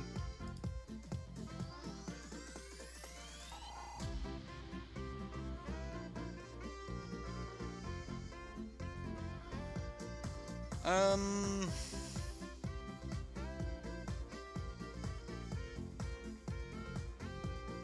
I mean, does he just settle us again? Like, do I just play this?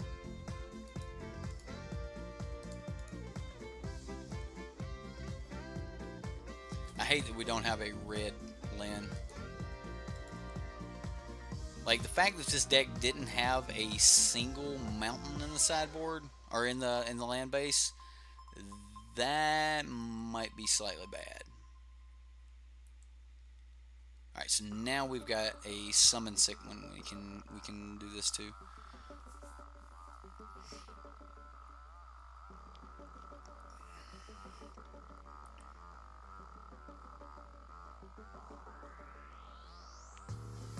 I assume he just grabs the Ammon Eternal here, so he only takes 2 points of damage.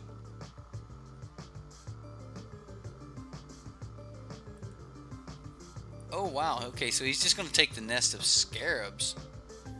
Alright. That's okay, I guess.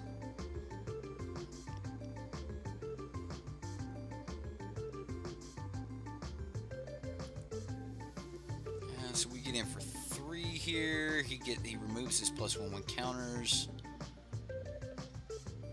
Do we create this 4/4? Like, do we trade this 1/1 for a 4/4? I think we do.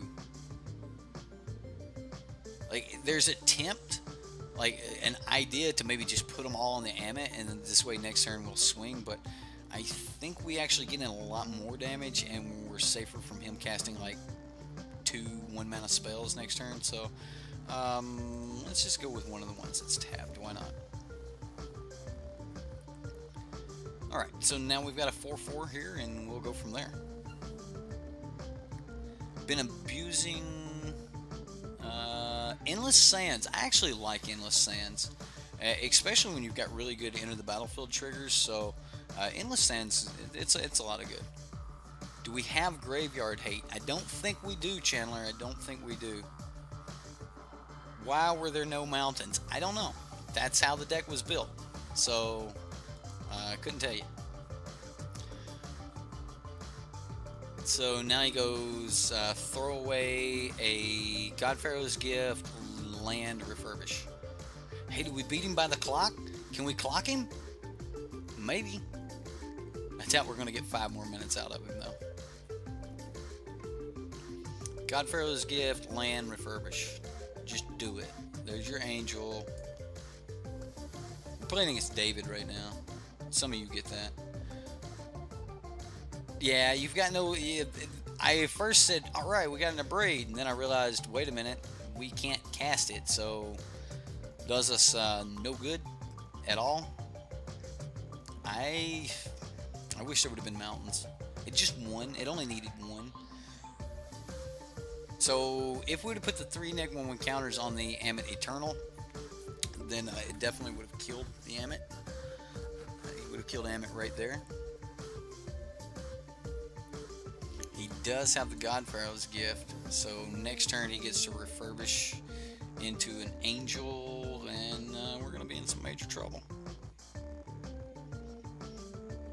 Top deck Rootbound Crag. That's what we want. We want Rootbound Crag off the top, or else.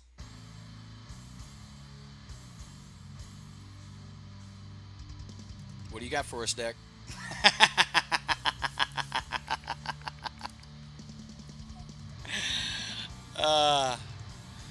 Oh, I love being good at Magic.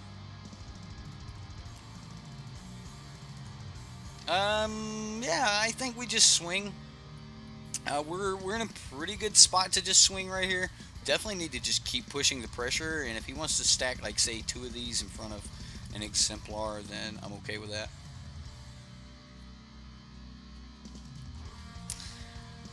Oh, wow, so he really wants this Ammit dead. Okay. Well, then we're definitely going to go that route with it, and we'll see what we can do.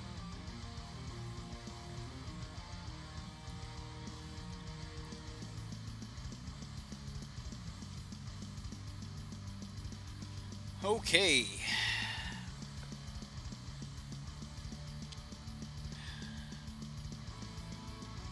Aw, Andrew, thank you for staying awake for me. Well, we're gonna go now and see you next stream. Well, Dragon Boy, thank you for coming to the stream. And oh no! Why? Why didn't I have a stop? Like, no! No! No! Deck, why? Like, I had to stop right here, but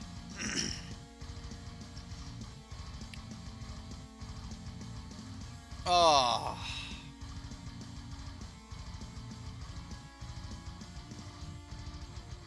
That is just...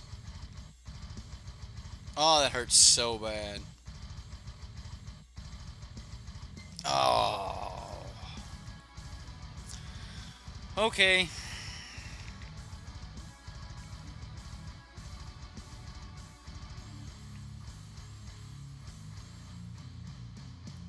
Well, we'll take the 4 and then we'll just start crashing back. I'm a little curious why he didn't grab the Angel of Invention, like he just wanted.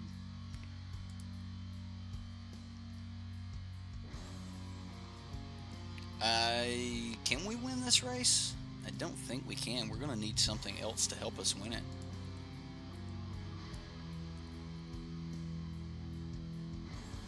So it's at the beginning of combat. Let's put that stop up so they can't leave their main phase. Alright, so he's in upkeep. And he wants to just move straight on. So we will destroy target artifact and see what happens. Wait, wrong stream. Hey, possibly. Yeah, it's definitely this stream. I should have had a stop right there, and we wouldn't have had to deal with this Angel of Sanctions. At least not on that turn. He would have been able to bring it back, you know, by embalming it. But it would not have been a 4/4. And that would have been a major difference for us. So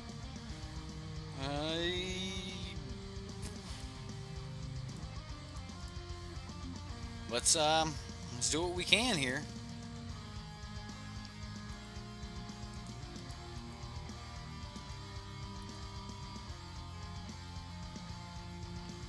I mean, he's got 3 attacks left.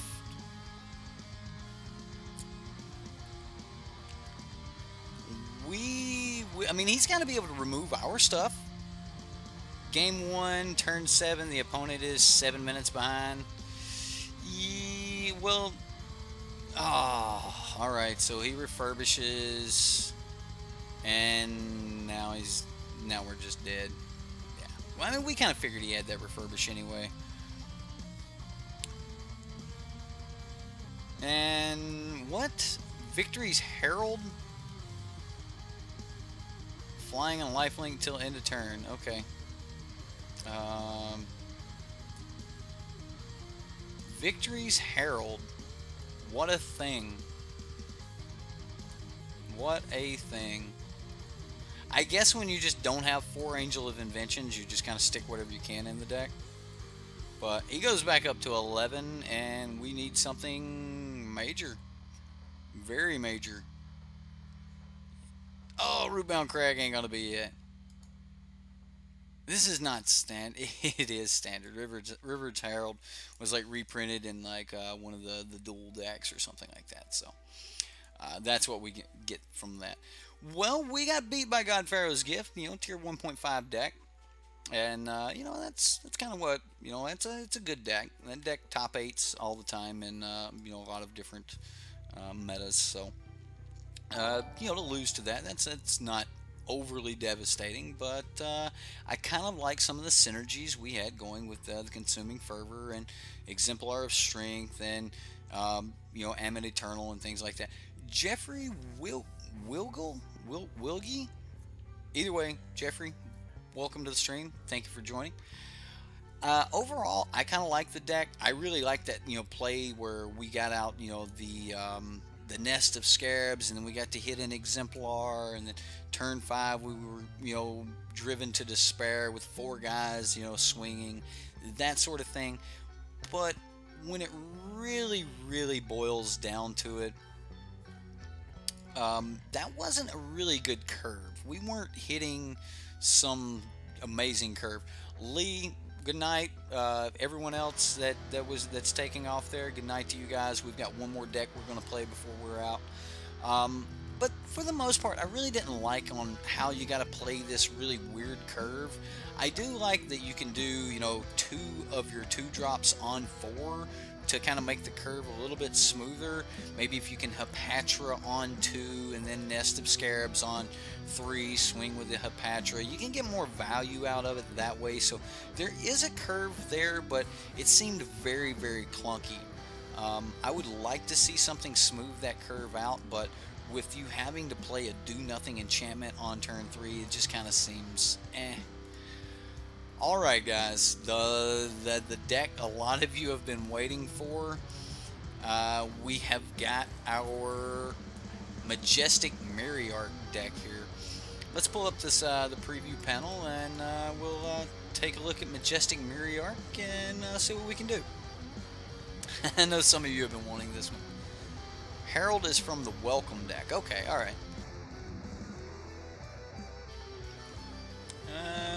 Tim, and who else snuck in here that I haven't said hello to yet?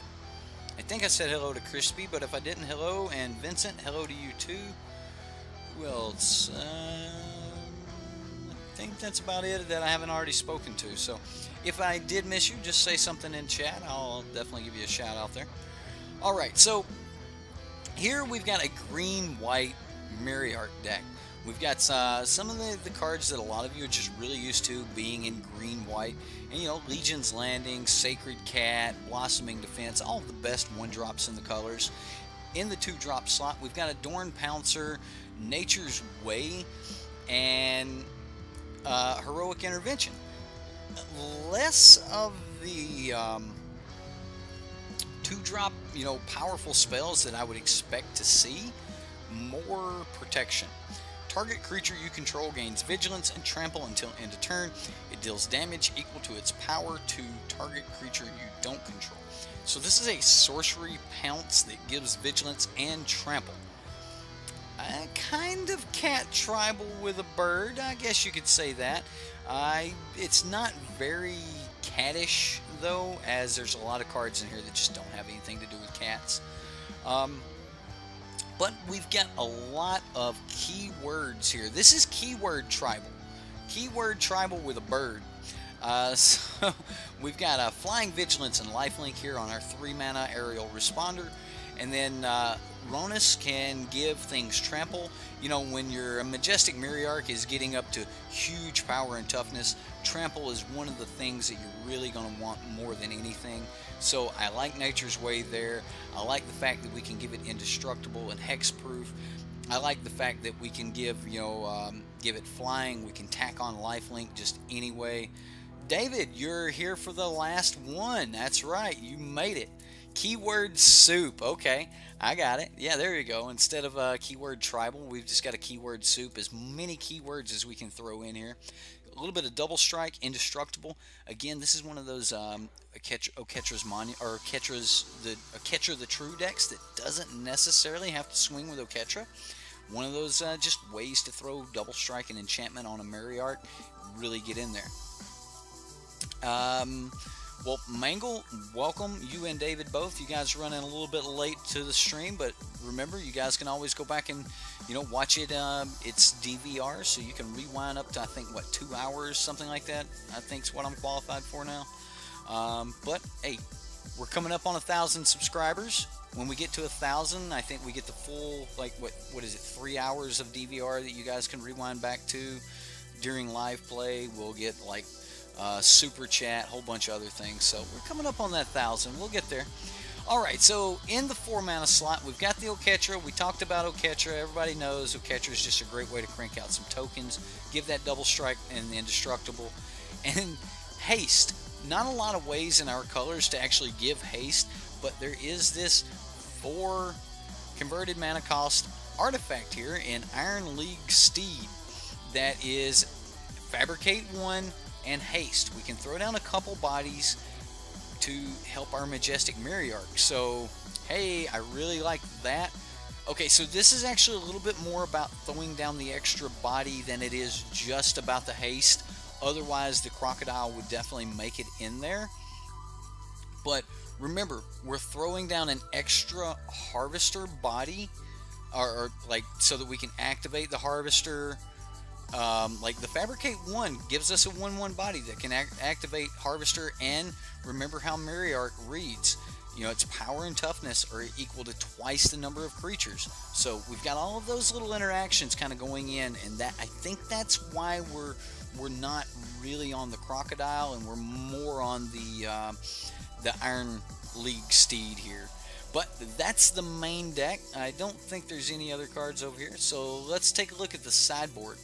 In the sideboard, we got a couple copies of Desert Hold.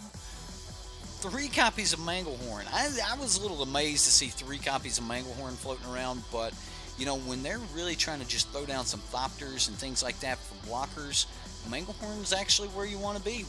A couple of Appeal to Authority. Remember, you know, Appeal does have that keyword trample in there. A lot of people overlook that. So, you know, another form of trample here. An Oketra's Monument, you know, in case we need a little bit more go wide. Plus it makes some of our creatures in the main deck a little bit cheaper, but for the most part it's just, you know, as we're playing these creatures, we're getting to go wide. 4 copies of Cast Out, and then 2 Angels of Condemnation. Pretty much just like as much, you know, cast out effect as we can get. The Angel here is kind of a cast out effect, but a couple other little interactions we can do. I'm not really sure that I like this particular angel in the sideboard, but you know, it's a flying vigilance, you know, keyword stacker. So yeah, we'll see where it goes, and that's the deck. Let's jump into some games and see what happens. So we've got let's see what we've got. A new video. All right. Savante has been putting the "Hey, game 1 starts here" in the comments for you guys. So much love to Savante to keep us from having to watch through rambling. So we can, you know, turn 1 throw down Legion's Landing, and turn 2 throw the tapped land. Like, at least on turn 2 it would be swinging, so I'm gonna keep it. I think that's, like, unless we top deck, I think that's the route we're gonna take. But if, you know, if we top deck a 2-drop, yeah, I definitely think we still just play the untapped land, play Legion's Landing. If we draw yet another land next turn, I'm probably going to just cycle the Scattered Groves. I know the deck needs a lot of land, but I just don't know.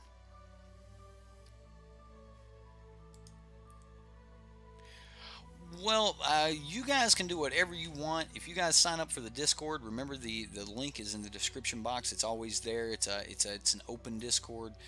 My Patreons do have you know, privileges that some have been set, some have not been set, but for the most part, Patreons have, you know, chat privileges in Discord. But it's a public Discord for all of you guys to use. Well, we're still on our turn 1, so we're not going to be cycling or anything yet. You don't like the cycle? You don't like cycle here? Okay. Well, it just depends on how hard we need to push into hitting those higher lands. If I draw another land will be the deciding factor on whether or not I cycle. If I top deck yet another land and I'm holding 4 lands on turn 2, then I'm probably going to cycle. I'm cycling. Like, we have nothing better to do here. We're going to cycle. Otherwise, we would have played the tap land and gotten ready for turn 3 to come in untapped with our aerial responder. Now that's not, like, we can still make that happen. So I'm going to make the best use out of turn 2 and just try to draw another card. I think that's the best route to go, especially to... So, turn 3 Harvester, turn 4 Steed.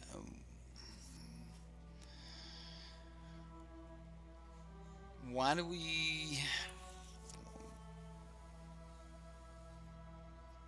Do we need to rush into... I guess we just want the most attacking bodies as possible. Alright, so we'll definitely... we're definitely going to cycle here.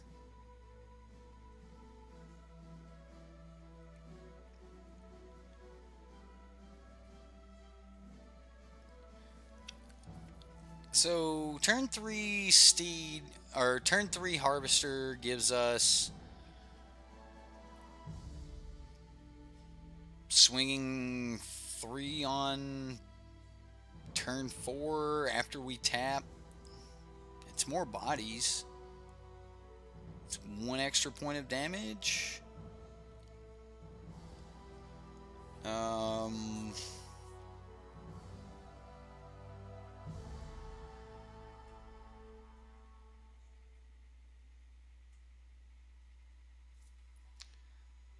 Did I do something wrong somewhere?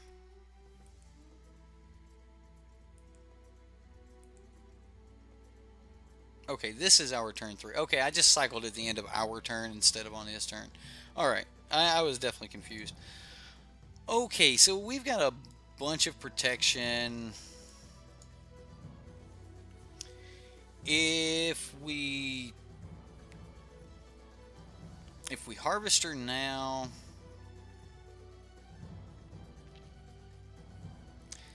Okay, so if we do Harvester now, then...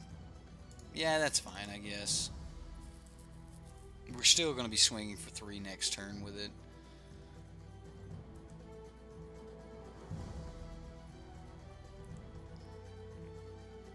I mean, I see the extra 1 point of damage you're talking about. Yeah, that's what I was looking at, is, like, are we aiming to flip landing? Like, is that the more important part of this? Like, are we trying to flip the landing? Or we want more bodies down? Because if so, then I think Aerial Responder Sacred Cat's the better play next turn. And then the turn after that, you can... I don't know. It just really depends on if we hit land or not. Like, we still need to hit land 4. Right, it's a chumper against a deck that's attacking us very aggressively.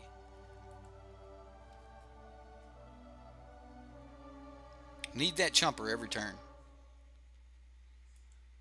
So, guys, you gotta get off of doing things just because they're this thing that you can do. Like, play your deck versus the opponent you're playing against. Yes, you can push 1 extra point of damage. Yes, you can build a chumper every turn if you do things this way or that way. But those are not always the correct lines just because they're the most efficient.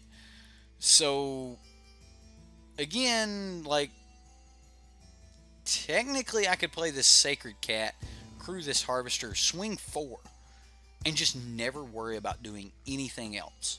Just Sacred Cat, Harvester, swing 4. I'm going to set back with the Heroic Interventions and Nature's Way and Blossoming Defense and just chill. And that's actually the line I want to take here. Yes, we'd be able to put additional points of damage in next turn if we would have played the Aerial Responder, but now we don't have certain amounts of safety that I'm not 100% worried about against this mono blue deck, but like, it's not, you don't always have to take this 1 extra point of damage because it is the more optimal. Well, we could have Aerial Responder on 3, and that would have been 1 less point of damage this turn. But we would have had a blocker and attacker, I did choose the Aether Sphere Harvester because there was no attacks coming at us, and I actually think it was the more superior play because we weren't having attackers, not because we were getting the extra point of damage.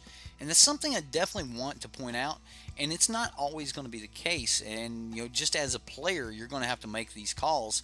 Are we going to have to Blossoming Defense right now, or is he just like cycling to draw some cards or something?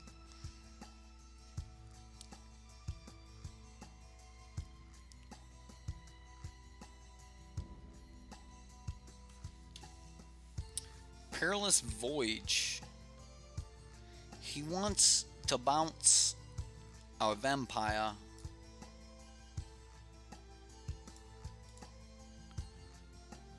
I'm going to put this on the stack. I think he's wanting to scry 2 because he's really needing... He really needs to do something here. Like I think he's really needing to scry 2. Otherwise, wouldn't you stop the more damage? Oh yeah, so I actually am going to fire it off now. And I'm firing off the Blossoming Defense because I want to just hit him for the extra 2 points of damage.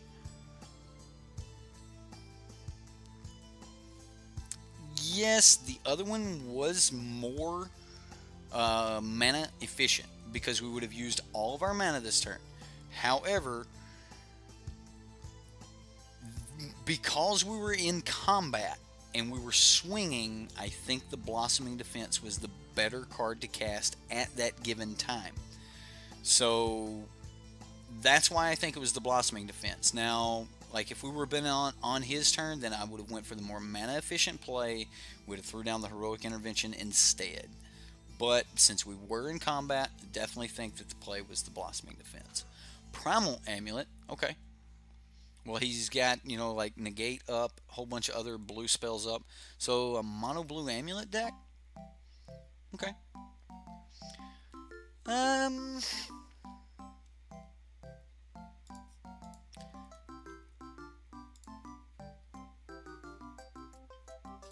I'm just going to crew and hit him for 4 again.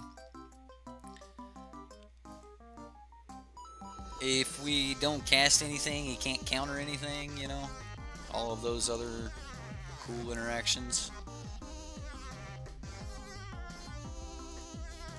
I don't have any reason to not pay it. We're getting in the damage this turn, we know that. So might as well just go ahead and, gain the lifelink.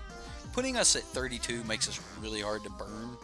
I don't know what he's wanting to copy with this, but whatever it is, it probably can't be good.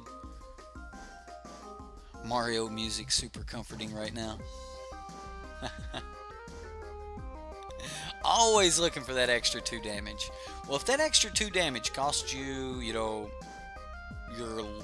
game because you played into something your opponent wants, then you don't always want that extra 2 damage. You don't always want that extra 1 damage or whatever the case may be. I actually, in all of those lines, I was only taking the safer line, not necessarily the line that was going to get me the most damage.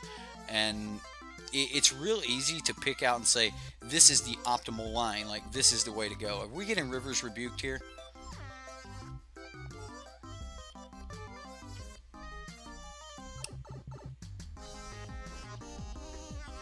Yep, that's happening. Yeah, still no 4th land, but we've cast spells every turn, and we're at 32, he's at 8. I'm not, like, overwhelmingly distraught about it.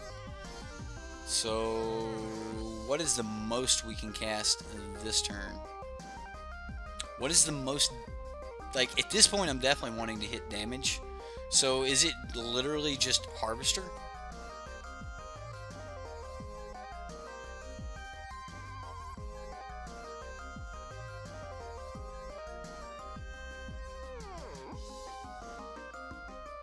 Well, if we went Ronus, right, then next turn we hit our top deck land, play cat, pump cat, swing Ronus. I don't think that's the right route. We could go, cat, but I actually think it's just Harvester this turn. Yeah. Next turn we get to go cat, Legion's Landing, 9 cards, a Danto, and a cat. Yeah, there you go. It's like all you need, just a Danto and a cat. There you go. Just get done with it. Andrew, thank you for coming in. Anyone else that's bouncing, and I may not see your chat before you leave, so thanks for coming. All right, what are we getting rid of? Do we need this? I don't think so. I haven't seen like chump blockers, so I'm going to get rid of the trample card. Just keep all the threats. Mono blue amulet. Interesting. We still haven't played the mono blue aggro. Or the mono blue mid-range. We played against it a few times, but so many decks in Ixalan that I just didn't get a chance to play and just wanted to really bad.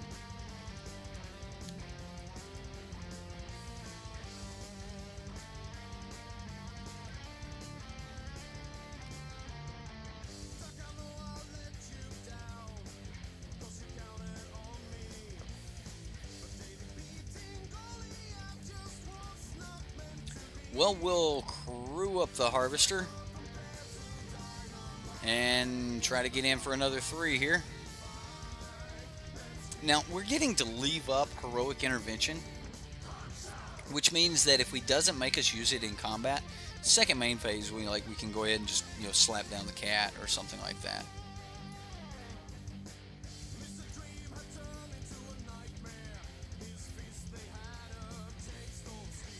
Looks like he's going to make us cast it.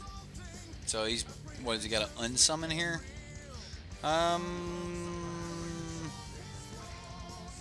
Yeah, I'm just going to fire it off.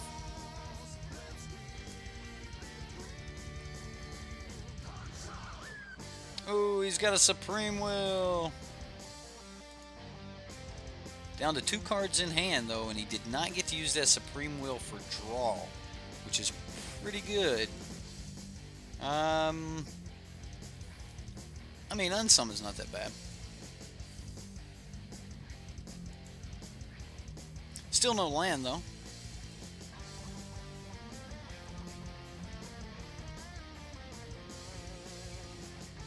Discard the fight spell and he plays a creature. That's the way it goes. It's not really a creature that we're really worried about. Although we haven't had the lands to play anything like devastating. Hey, we get another land.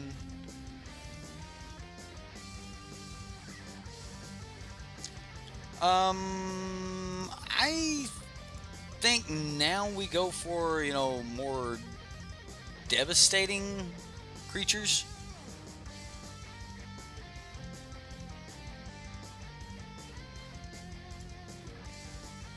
So the Ronus is going to be really good here. He's going to have to... Is he going to just unsummon Ronus? Okay. That works. All the unsummons in the world. And we're still going to get down a cat, though. Ronus won't be able to attack next turn, but... I think next turn we get to just go, what, Aerial Responder, or probably just the Iron League Steed. Alright. So... We can't swing in with the 1/1 here, so we will just have to pass the turn.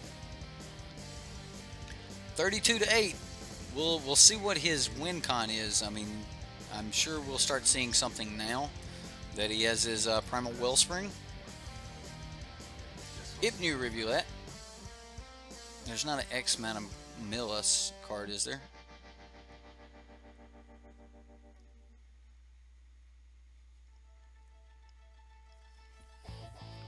Compelling argument. Copied. Compelling argument. Well...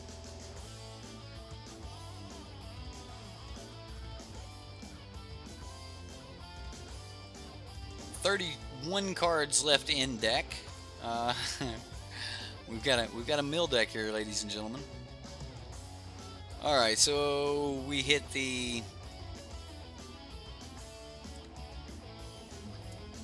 Yay. Yep, let's go this route.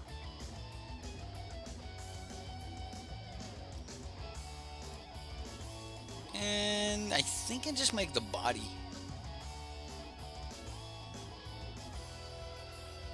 Just put a servo.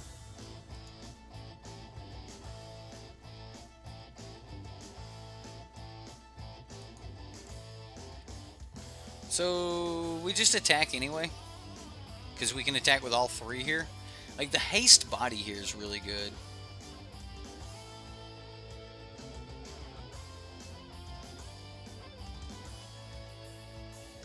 It does, it does. And now even if he blocks the cat, we just play the cat back.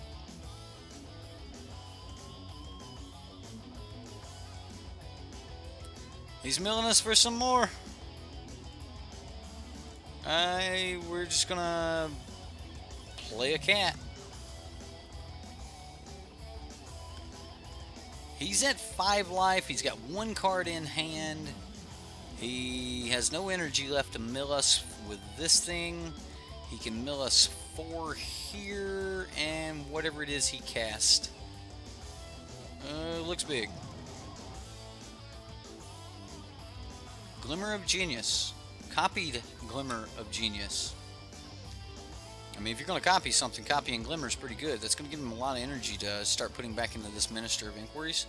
But we might actually have to fight that thing. I mean, we could just use this to fight it.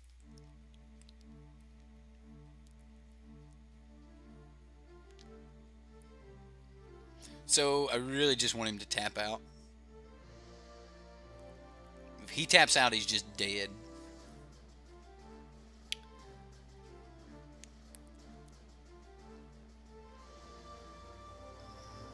I don't know, like, he could block it, though. We don't have flying. Yeah. I don't think he's going to tap out, though.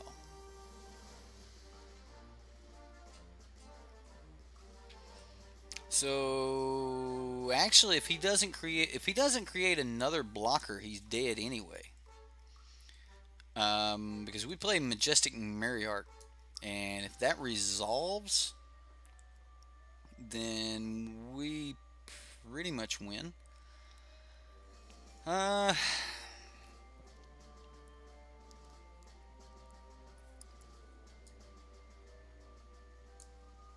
Let's try it. Let's just see if it resolves.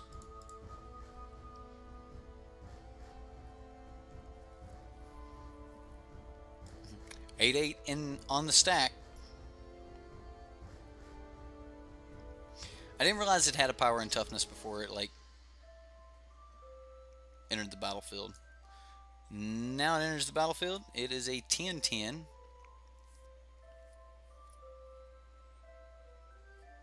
What is he doing? Is he going to bounce it? Return target non-land permanent to its owner's hand. Each player puts the top 2 cards of his or her library into his or her graveyard.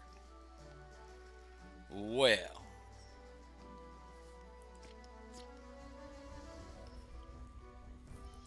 Well, let's put a little more lethal, a little bit closer to lethal on him.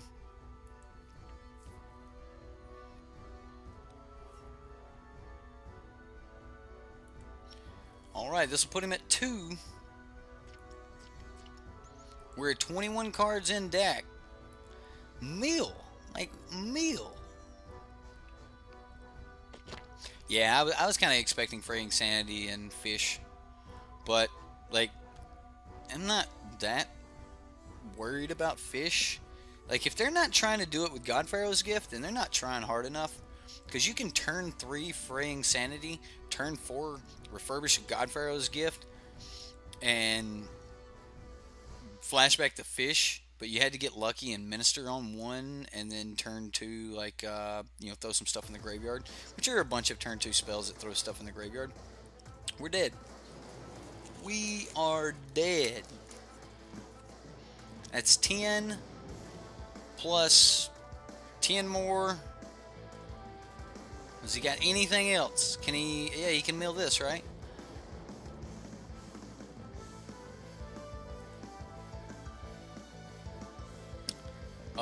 did he do the wrong one? Uh-oh, George. Did he make a mistake, George? George, he made a mistake. He should have milled me instead of sacking the graveyards.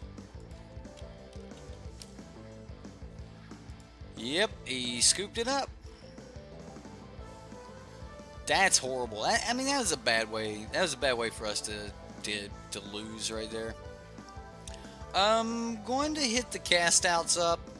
I don't think aerial responder's the route we need to be taking in this particular matchup.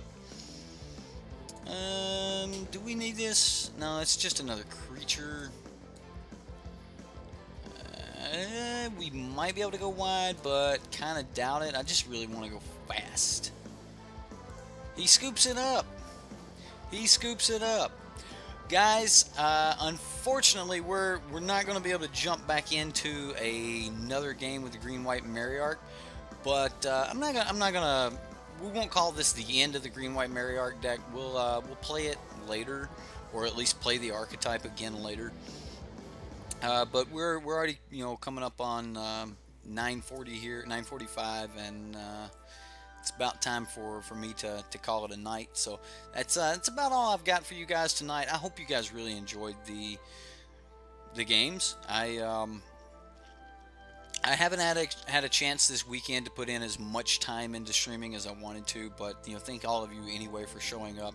I am going to get out the jank deck that I had been promising you guys with the it's a Grixis jank deck that uses Boneyard Parlay and the little 3-mana guy that when he enters the battlefield you put the card back on top of your library, so you get to Boneyard Parlay every turn after you get a certain thing online. That's kind of cool. So also you get to grab other creatures and things like that. It's basically a Razakath Reanimator deck that uses the little Bloodwater entity to throw your Boneyard back up. But anyway, that is all we have for tonight, and I will get that jank deck out for you guys. But for right now, I'm actually putting more priority into doing the rest of the set reviews. So if you don't have any cards or anything like that just were released in Rivals of Ixalan for the spoilers, I'm going to continue to do those set reviews, so you guys will see those over the next couple days. White is out right now. There should be a link up in the information box in the top right hand corner. If you click that little I for information, there should be a link to the white card set review. But we've got the rest of the set reviews coming out later this week. So if you guys like any of that, then hit me up. Like, comment, subscribe, notification bell. If you really like us, hit us up on Patreon. We do have some services on Patreon, so like Patreon on this channel is not one of those Patreons where you just give me money. I've actually got some services to give you in return for your hard-earned dollar. But that being said, I had a lot of fun tonight, guys. Sure hope you had fun.